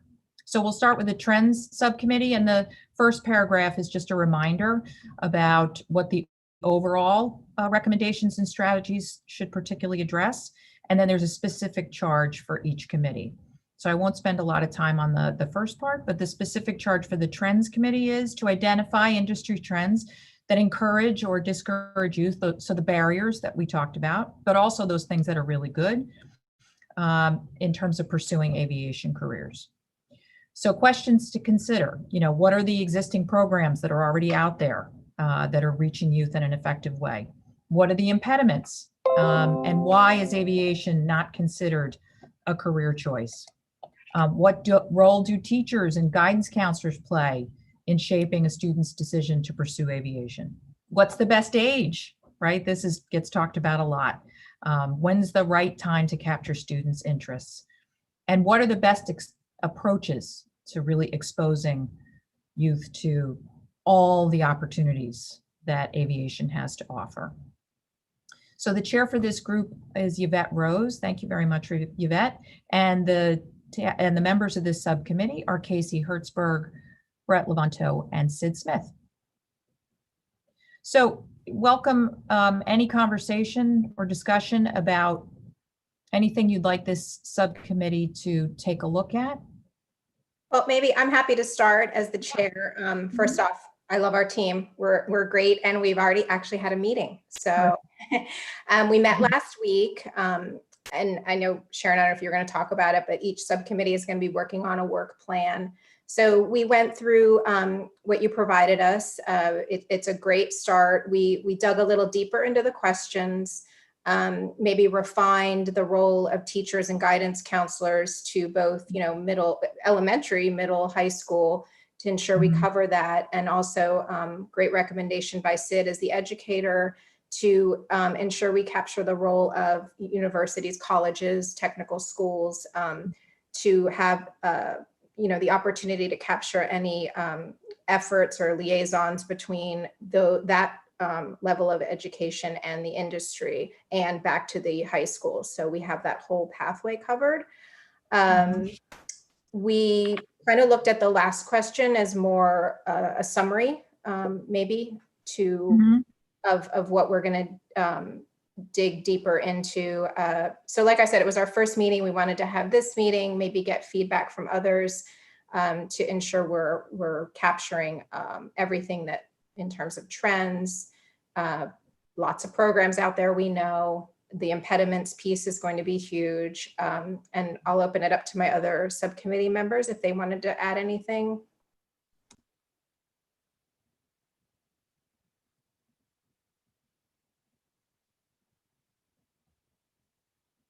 Anybody else not on the committee?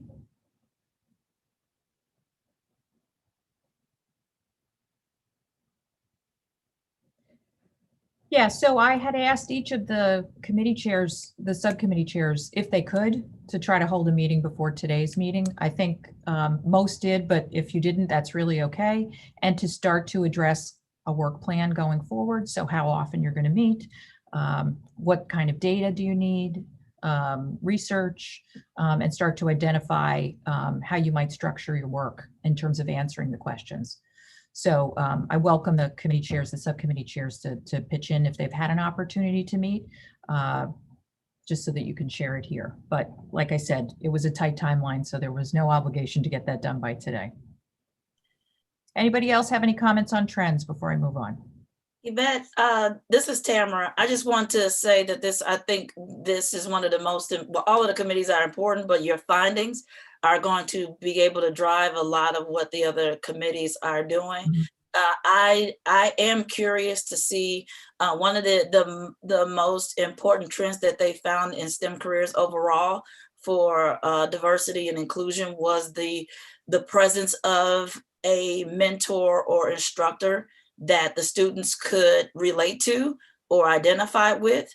And because the industry does not have a lot of Latino, African-American, or females in leadership, in particular in instructor roles at the university level, I'm wondering if those statistics on the STEM side could be relatable or translate to the kind of findings that you might be able to see as a trend that would encourage or impede students to excel, especially with girls not pursuing rigorous curriculum after 8th grade, when it shows that females hold most of the AP courses in the United States of America.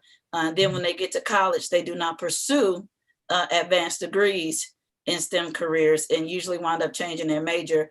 And most of them report it's because they didn't have any female teachers or any teachers that they connected to. So that's one thing that I thought about when looking at this committee. And I just want to hear your feedback on that, if that's something that you guys were looking at with regard to impediments. Yeah, Tamara, thanks for that, for sure. You know, the role model, I think, is a key point there, whether, and that starts from, you know, the impact at the elementary, middle, high school, and beyond. So seeing someone that looks like you, et cetera, in those leadership roles, I think is key.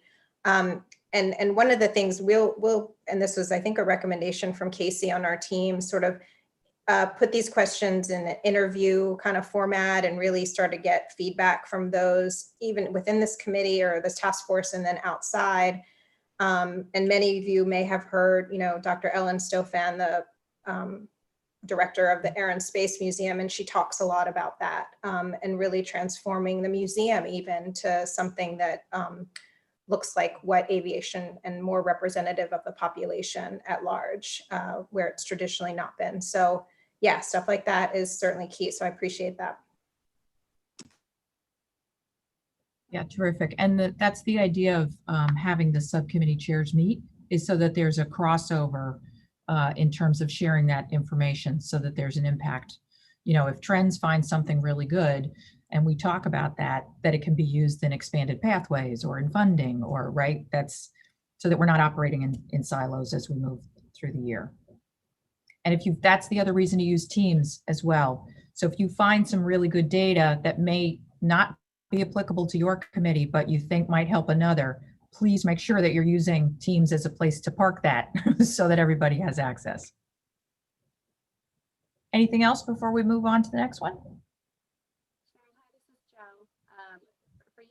I just wanted to say that I'm excited about the presentation this afternoon and the connectivity between this subcommittee and the similar one that's on the Women in Aviation Advisory Board. I know a number of us are passionate about these same questions and how they apply to females as well. So it's exciting to see this.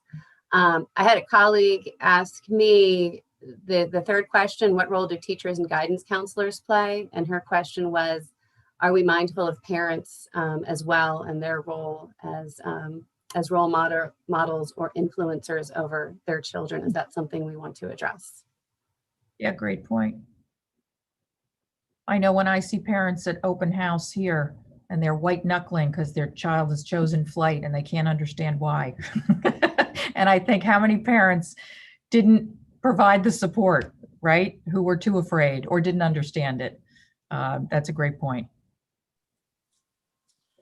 Hey, Sharon, this is Ryan. And I think one of the things I thought of when Joe said the other task force, I know obviously the Women in Aviation Task Force is doing some tremendous work. How do you anticipate that information kind of as we're all kind of researching together, you know, some of the items that might be important that cross over into this, you know, this task force? How do you see that working?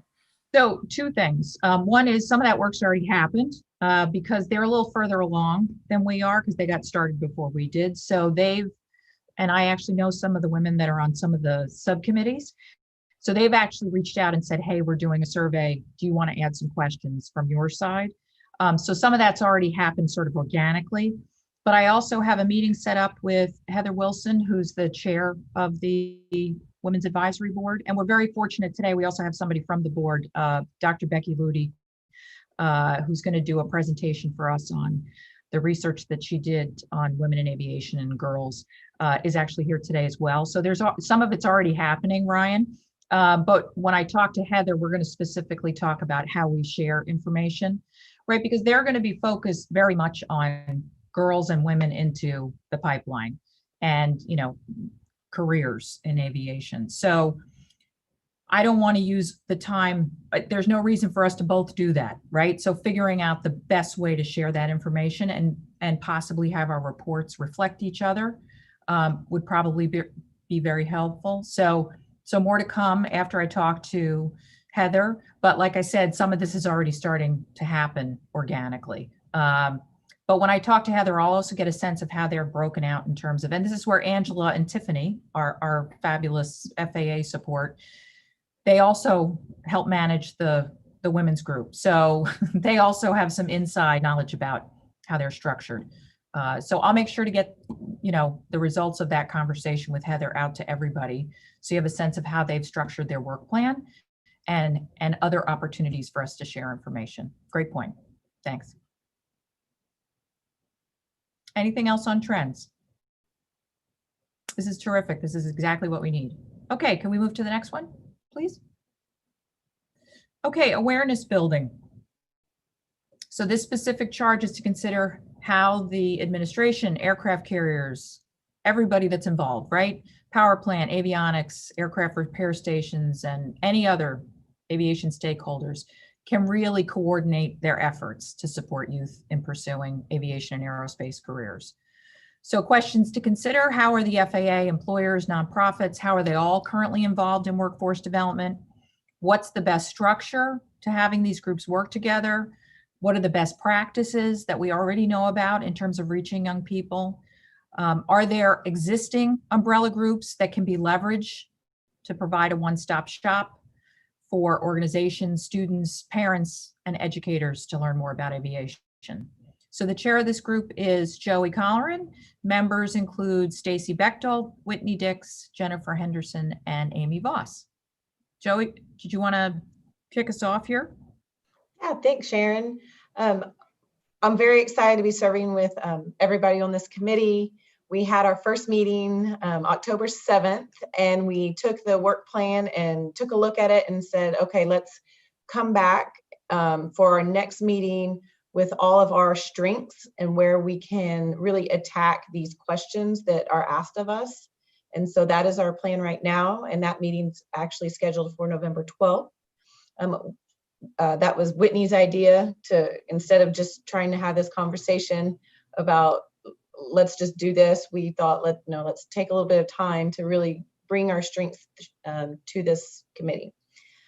Very excited, obviously really smart folks on this committee, and anyone wants to chime in, go for it. So just a quick question. Has the group talked about how you're going to collect a lot of this information? As far as who all the collects groups? it?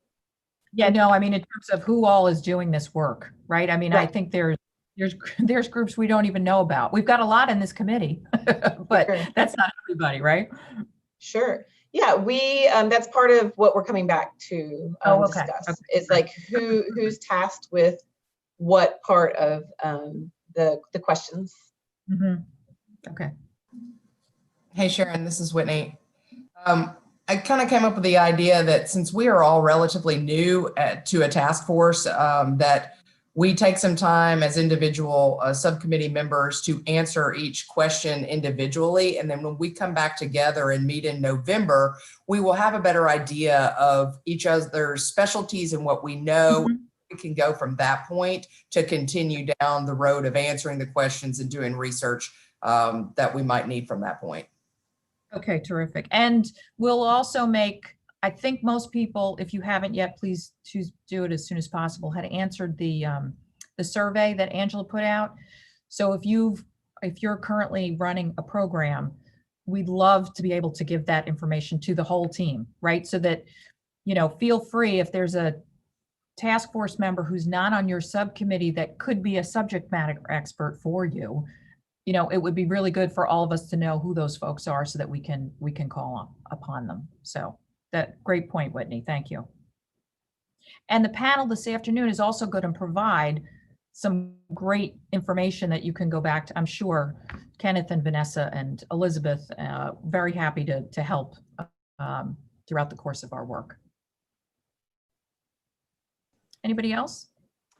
Hey, this is Brett. I just want to underscore, I mean, this one, they're all important, of course, but this kind of awareness building is really, really important for us in the industry in particular. I remember at that event in 2018 at DCA, Jim Brow from the FAA called out the industry for constantly working separately to invent the same wheel when it came to workforce development, and connecting these many different efforts and starting within the agency to do it, I think is really, really important. And I encourage the subcommittee, and would be happy to help with it, to check out the GAO, Government Accountability Office report from this past February, which actually looked pretty extensively at different government resources for supporting the aviation workforce.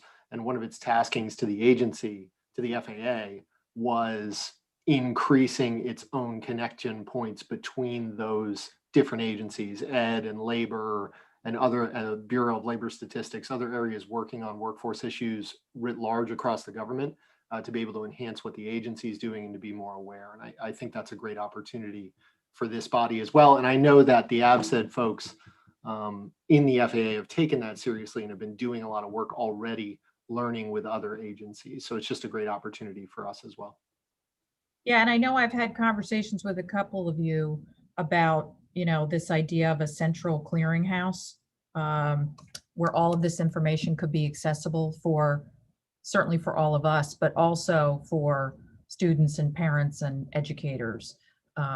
So we can continue to talk about that as well in terms of a really dynamic website that would appeal to all of those groups. So, and help us not, just like you said, Brett, to not reinvent the wheel, even if it's a really small organization that's doing that work in one little community, the opportunity to share outcomes, best practices, is something that would be really terrific to have access to.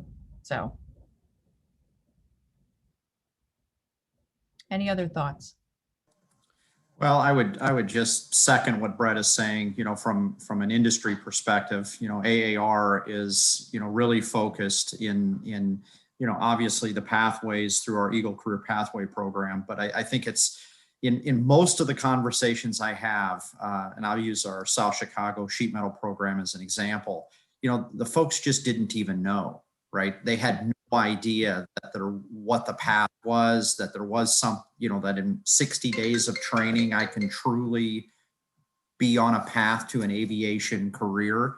And so I see this group too as being, really, really huge in just getting that message of what is aviation, what are in aerospace, what are those paths, how do you get into it? And I know our group is coming up, but this nationalized clearinghouse, I think, could be one of a really important way for kind of a one-stop shop of all of this information. So. No, I agree. And we're not here to help any other industry right now, but a lot of those skills you just talked about, right, have application in other places, right? So we know this. I'm not sure if Joel's back on yet, but this idea of the skill set that you get from acquiring an A&P certification, has application in a vast array of transportation fields, right? Yeah. So, as well as public utilities, power generation. And so it's really a ticket that has application in lots of places. So, and sometimes that's really helpful for parents, especially right now, right? That this, when there's downturns, and there usually is over time, that's a skill set that can really be transferred to other places. So. I think it gives. That's absolutely right. We've actually had a lot of people come to our Ames campuses and say, I don't know about working on aviation, but what I understand is that every one of your skills applies to a number of different roles. And we've actually created again, not that this is necessarily our focus or the most popular thing to say, we've created a secondary program for those who want to use the skills, don't care to get an A&P and go into aviation, but recognize, hey, I love working on cars, or would love to be in building maintenance or manufacturing or industrial maintenance. And we have a sidetrack where it's a lot of the same coursework that will lead to that. Knowing, of course, the A&P is the gold standard and what we really focus on. Right. Yeah, and then we get them back when things are going really well. Right. So, yeah. Okay, anybody else on awareness building before we move on? Okay, next slide, please. Expanded pathways. So this is a meaty one as well. Okay, so the specific charge: identify methods of enhancing aviation apprenticeships, job skills, mentorship, education and outreach programs that are exclusive to youth in the United States. So questions to consider: what are the current pathways to aviation? And right, it's a huge, we could tackle everything. I think that's a question about, how many industries do we try to address? Maybe we pick a few that are gateways with an opportunity to explore them later on. How can we use apprenticeships, something fairly new in terms of in this country, in terms of really putting it front and center? How can they best be promoted and leveraged with employers to create more pathways? How can we use mentorship and outreach? So a little overlap here, that's okay though, to attract more underserved populations. And what are aviation colleges, universities already doing to reach students, especially underserved populations? And how could those efforts really be scaled? So the chair for this is Ryan Gertson. Members include Joe D'Amato, Joel English, Jim Hall, and Nancy Shane Hocking. Ryan, you want to get us started? Absolutely. We had a wonderful meeting this week also. And, I think for me, just the diversity of the team. Again, Nancy and Joe come about it in, different than maybe I do, and sure different than Jim and Joel from, higher education. So I think, as we kind of looked at it, just on the surface, the questions are huge, right? How do we go about, taking a lot of the great things that we know already exist out there, and kind of start funneling it into, helping folks really understand what are the different pathways, what are the different kinds of careers. I kind of started the conversation with a little bit about what, AAR is doing, because we did just apply for our national apprenticeship program throughout our MRO network. We did launch a career pathway program to really explain the maintenance career versus piloting, and then to kind of stay focused on who's in that pathway. And so we talked about high school pathway programs, the colleges, military transition, credentialing based programs that really based upon kind of stackable credentialing, because not everybody can necessarily go to school right away for a 4-year or 2-year degree program. And then we also looked at what are ways by which we can remove some of the barriers associated with these pathways. And some of the things like funding, scholarships, regulatory issues, maybe within the FAA themselves or others. And then of course, just a major focus on, how do we reach, the underrepresented. And so I think we had a good dialogue, good discussion. And I think the consensus of the group was to kind of work backwards. And so I'll probably have Joe or Nancy kind of get on in just a second. And then we agreed that the development of some sort of national website where all these different great programs can be linked. And I think that it's going to help, a school superintendent, a high school counselor, a parent, a child, a kid, understand, okay, what are those pathways and to try to navigate them. So that was the discussion that we had, and I'll turn it over to my distinguished colleagues on the team to add any more information. Yeah, Ryan, I'll say that the pathways to me, I think each subcommittee probably wanted to say, yeah, but this is the most important one.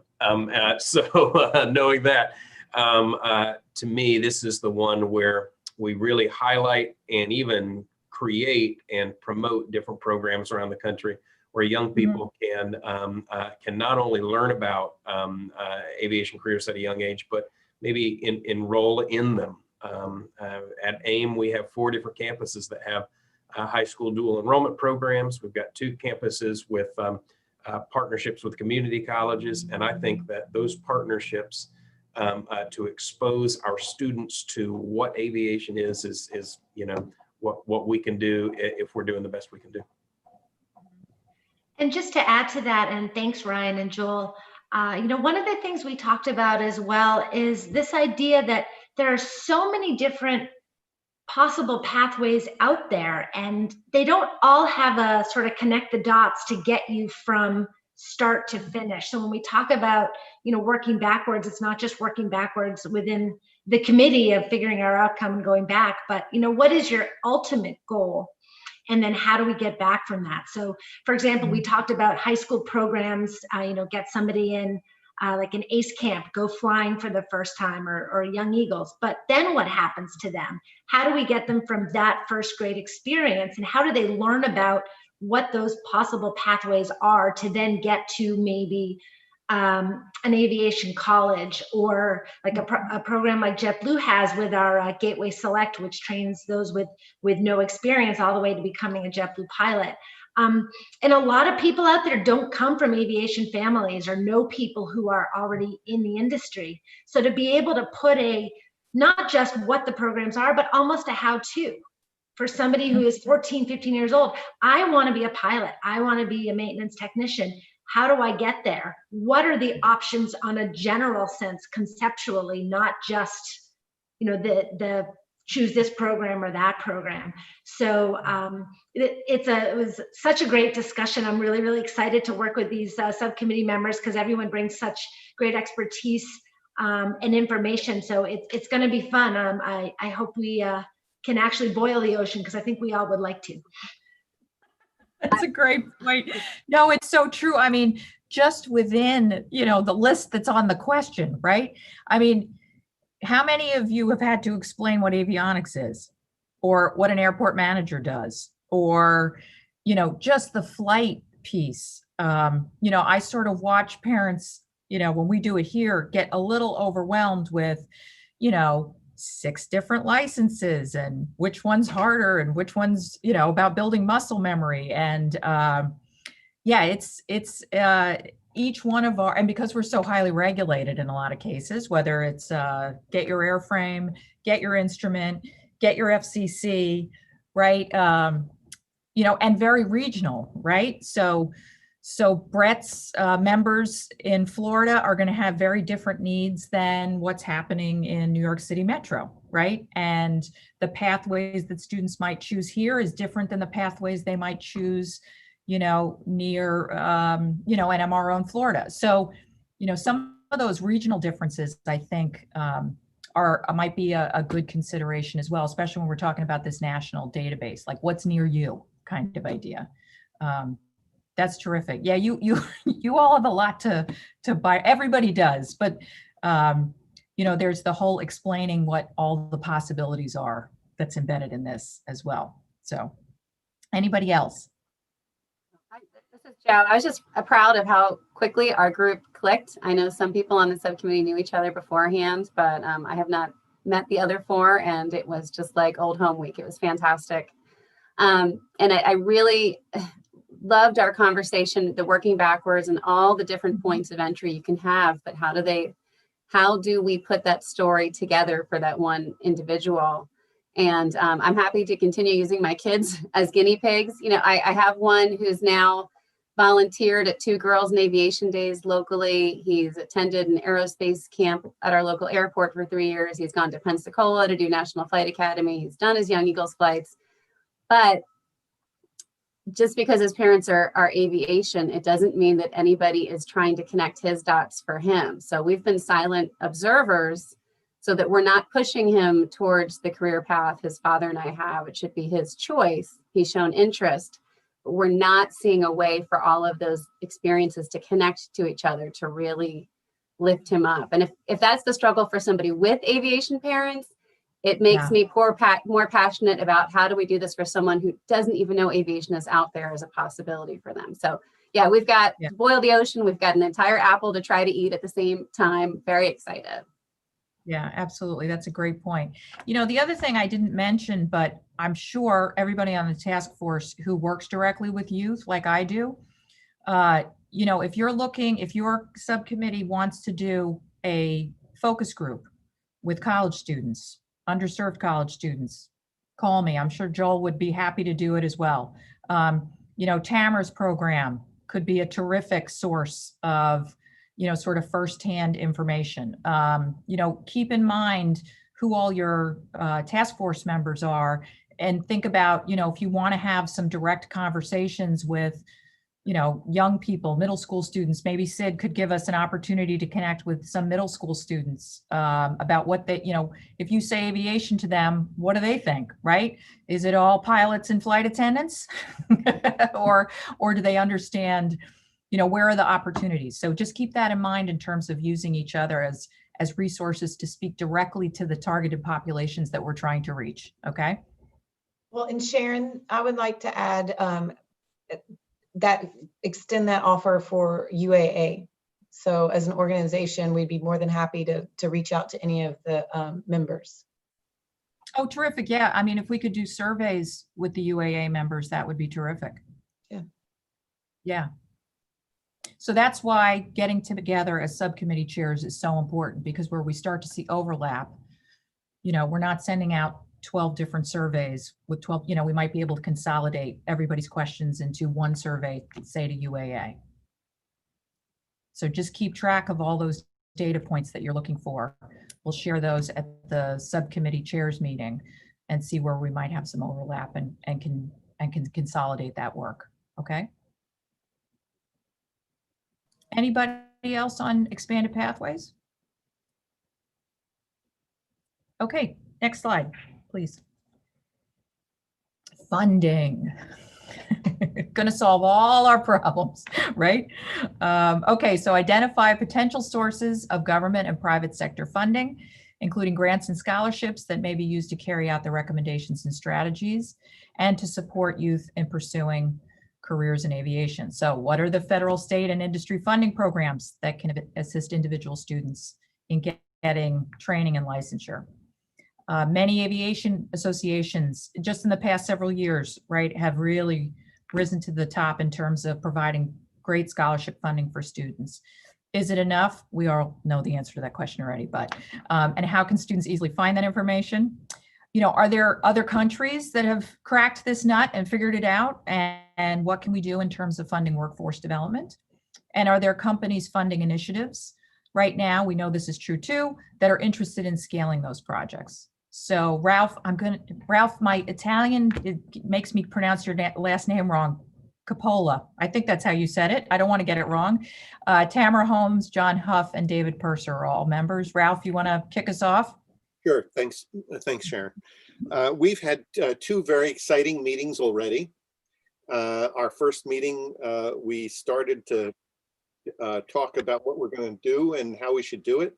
The second meeting, which we had this week, was really exciting. We began to talk about ideas and strategies for how we could actually address a very large problem.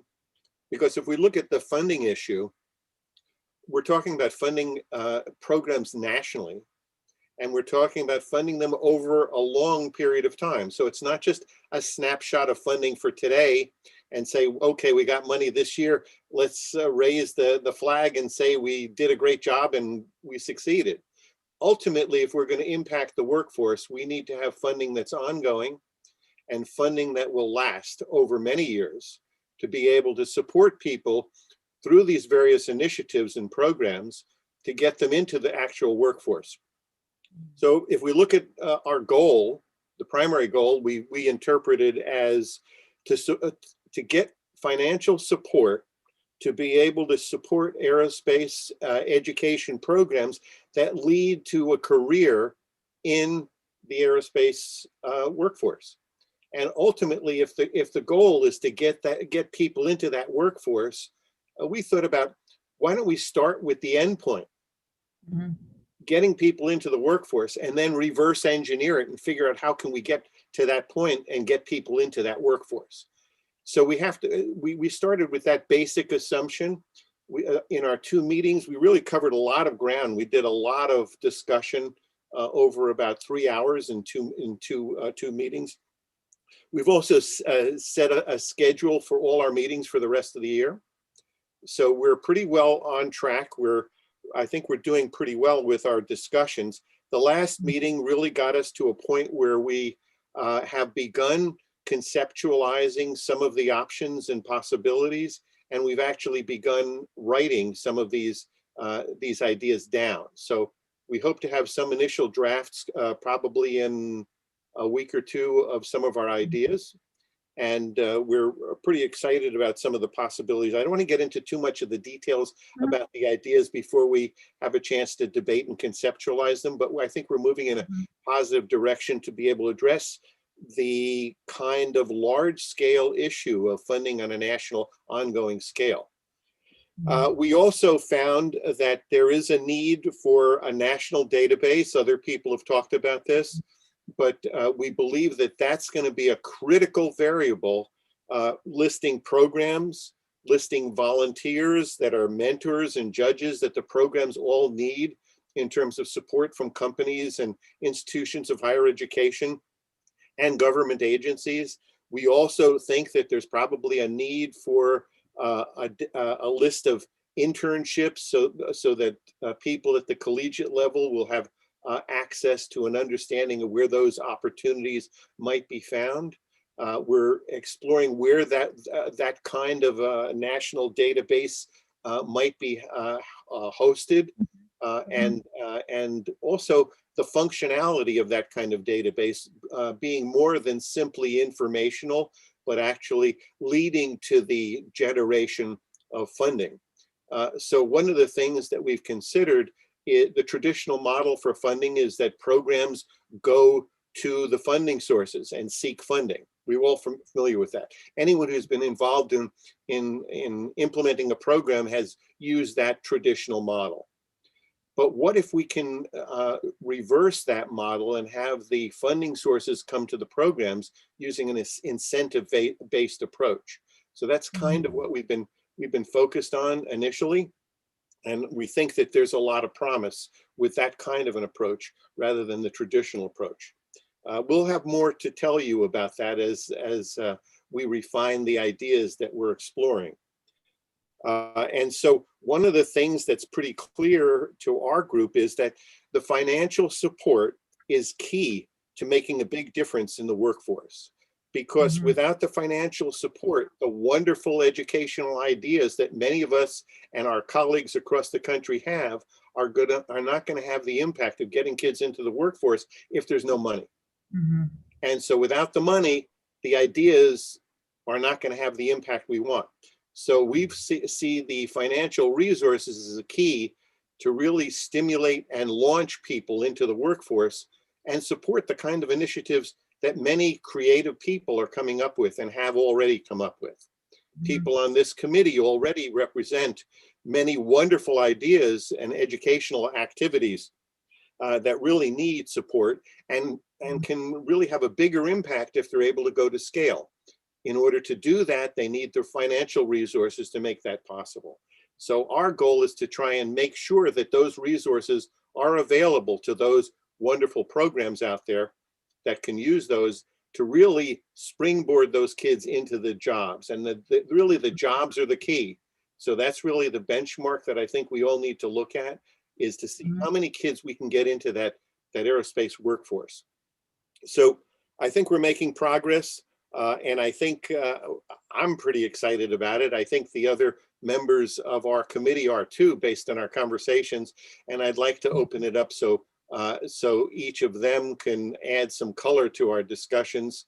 I think the last meeting we had this week was more than exciting. I think if we had the opportunity to be able to be in person rather than over Zoom, we would have been hugging and kissing each other and doing our happy dance, but we weren't able to do that. So we were able to express our excitement virtually, which is a new way of expressing it that we're all not used to. But it's pretty exciting, and I'd like the other people to add color if they'd like to. Well, Ralph, I just want to say you've been an excellent, leader of this committee. Dave and John both have brought just a lot of camaraderie and a wealth of experience to this particular committee. To your point earlier, the funding structure of being able to undergird programming for years has been a problem for particularly nonprofits, which most of the youth-led organizations are. They are nonprofit organizations. Universities get funding to be able to do projects or things on a short-term basis, and corporate dollars are not consistent over time as annual gifts. Every year our major corporate partners, we have to spend months preparing documentation and submitting grants. And I think we really tapped into something incredible by reversing, if you will, and not putting the onus on the small guys to go out and go fishing to feed the future of the industry. And I think one of the things that has happened, and maybe you guys have seen this, is that industry is now recognizing that they can't just call their favorite headhunter or recruitment company or staffing agency or reach out to their alma mater and get 15 candidates to put into, a pool. And we know now that the only way that we can get those candidates is to have them be intentionally groomed for those jobs, starting at least in high school. And those funding those programs has to become a priority for the industry, not just for people who have a couple of hours to give back on a Saturday. But I believe this is a human resources issue at this point, and corporations in looking at the future of the industry and the industry at large, federal and state as well. We're hoping to be able to gather information to understand their funding priorities and how can the future of education and training at the high school level become a top priority. Just like we saw with diversity inclusion over the last 10 years, we have to create some intentionality, maybe some executive positions, some board positions that are specifically focused on matriculation and workforce development at the high school level. And I'm gonna say one more thing that ties us back to one of the previous committees. Ryan and Joel and myself have been working for a year, Joel, but Ryan and I've worked with AAR for the last over 10 years. And when AAR was the only corporation that ever sat down with me and had high schoolers in their plan, in their workforce plan. I have met with hundreds of corporate executives that do workforce development, and not one corporation had high schoolers in their corporate plan except for Ryan. And Ryan, you remember we had our first meeting that was supposed to be an hour and we met for 4 hours. And that's because he actually had a strategy and a plan, and it was on his docket to think about how they were going to incorporate high school as a part of their future workforce. And I think those type of conversations and those type of experience that nonprofits can share with corporations to let them know that it's not just on the community-based organizations to be able to go out and find money to provide them what they know they're going to need for the future. Yeah, terrific points. I love this idea of flipping it on its head, right? And, you know, we keep coming back to this national resource, right? If AAR could share with other aviation and aerospace companies the work that they've done at the high school level, sometimes, other folks just need to see how other people are doing it in order to think that's possible, right? So this idea of having something that, industry can tap into, parents can tap into, students can tap into, is clearly becoming, even in our very early days, something that I think we probably are going to be pushing towards, right? I encourage everybody. I'm involved with the Institute for Electrical and Electronics Engineers, IEEE. It's the largest professional membership organization in the world. It's about 420,000 members. They're trying to do this exact same thing with engineering, right? They have a great site, tryengineering.org. I encourage everybody to go take a look at it. In January, they're actually launching a volunteer portal as part of that as well, because they've got volunteers in all of their regions across the globe doing education outreach. And they've done this. So there's, if you want to know how to do a camp, that's there. You want to know how to reach girls, that's there. You want to know how to do a competition. You want to know how to do a one-off awareness. You want to know how to do a year-long program in a school, right? And the idea is that I don't have to figure it out. It's all laid out for me step by step. I can just grab it and take it into my community and then report back on what my outcomes are. And now they're starting the piece of partnering with other organizations like First Robotics, National Girls Collaborative Project, places like this that they want to work with to create greater awareness about engineering. So I'm all about borrowing ideas from other folks who have done this and using best practices to try to really stand up what we're trying to do. So I encourage folks to go take a look at that. Like I said, in January, they're going to add a volunteer portal, but there might be something there that we can model. Anybody else on funding?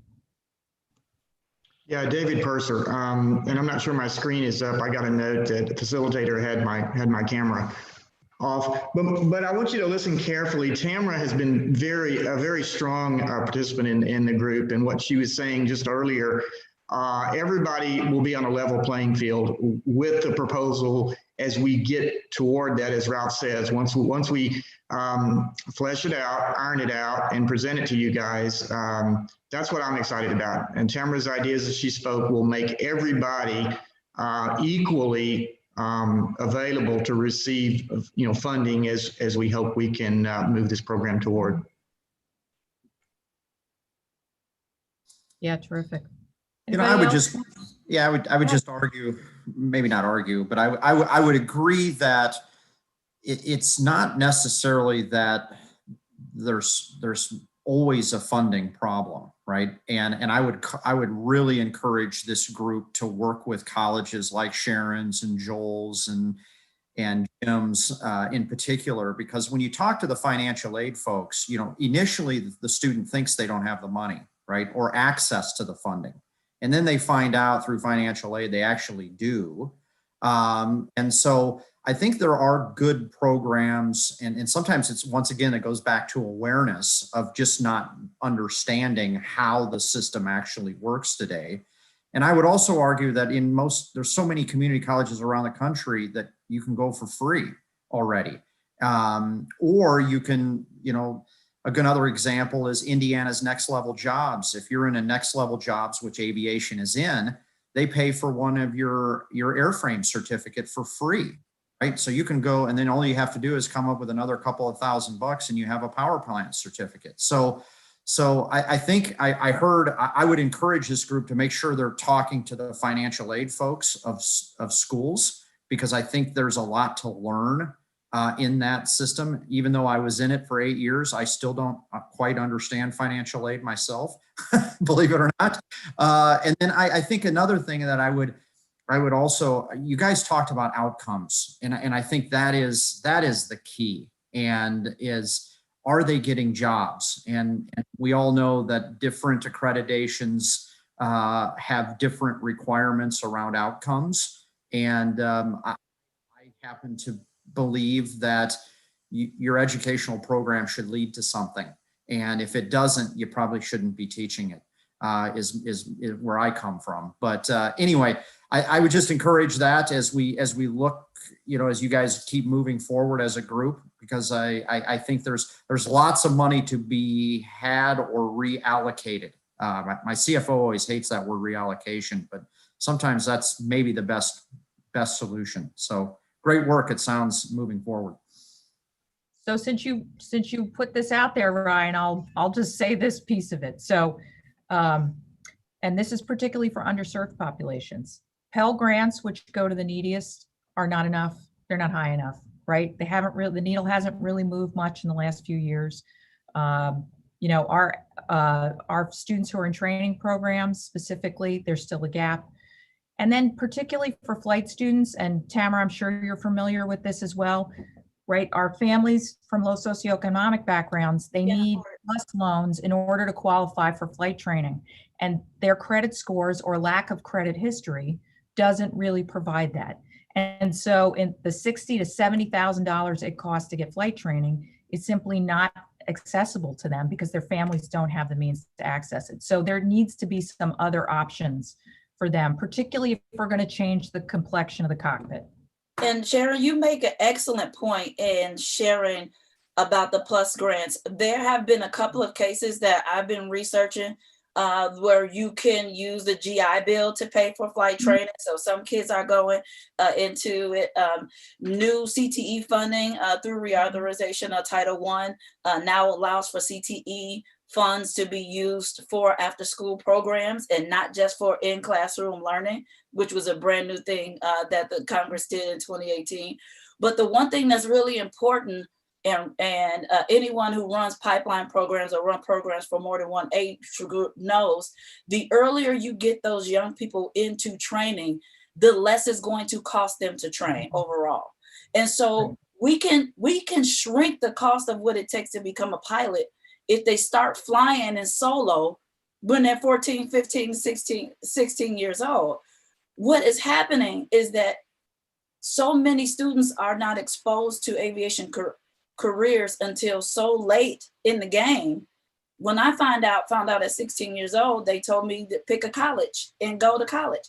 So nobody told me that I can start flight training at 16.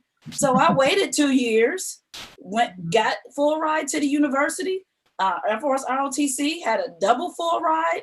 And then they told me, oh, well, you can't use any of this money to pay for flight training, even though I had a full ride through ROTC and a full ride on academics. So I still couldn't afford to be a pilot, haven't got the 4.2 GPA, 13 college credits, superstar, academics and no money for flight training.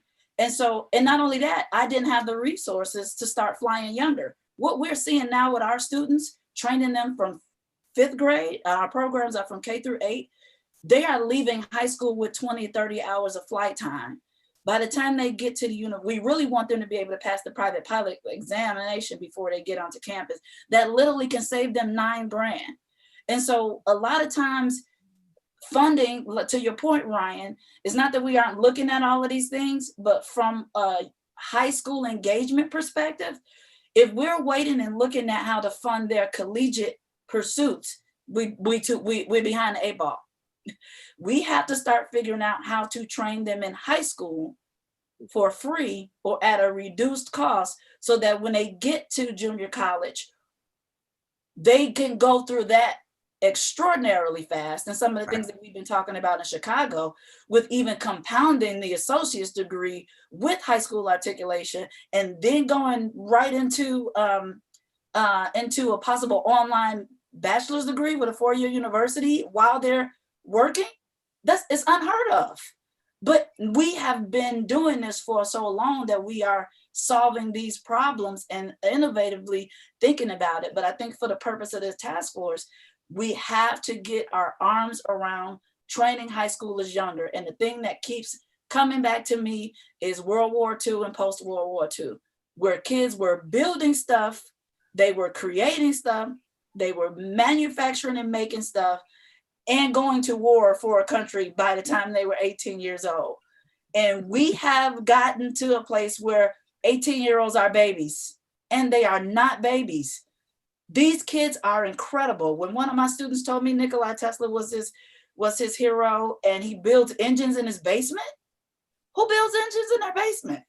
So I think we have to force industry to recognize that these kids aren't kids, that they are highly capable of becoming efficiently and proficient employees by 19 or 20 years old.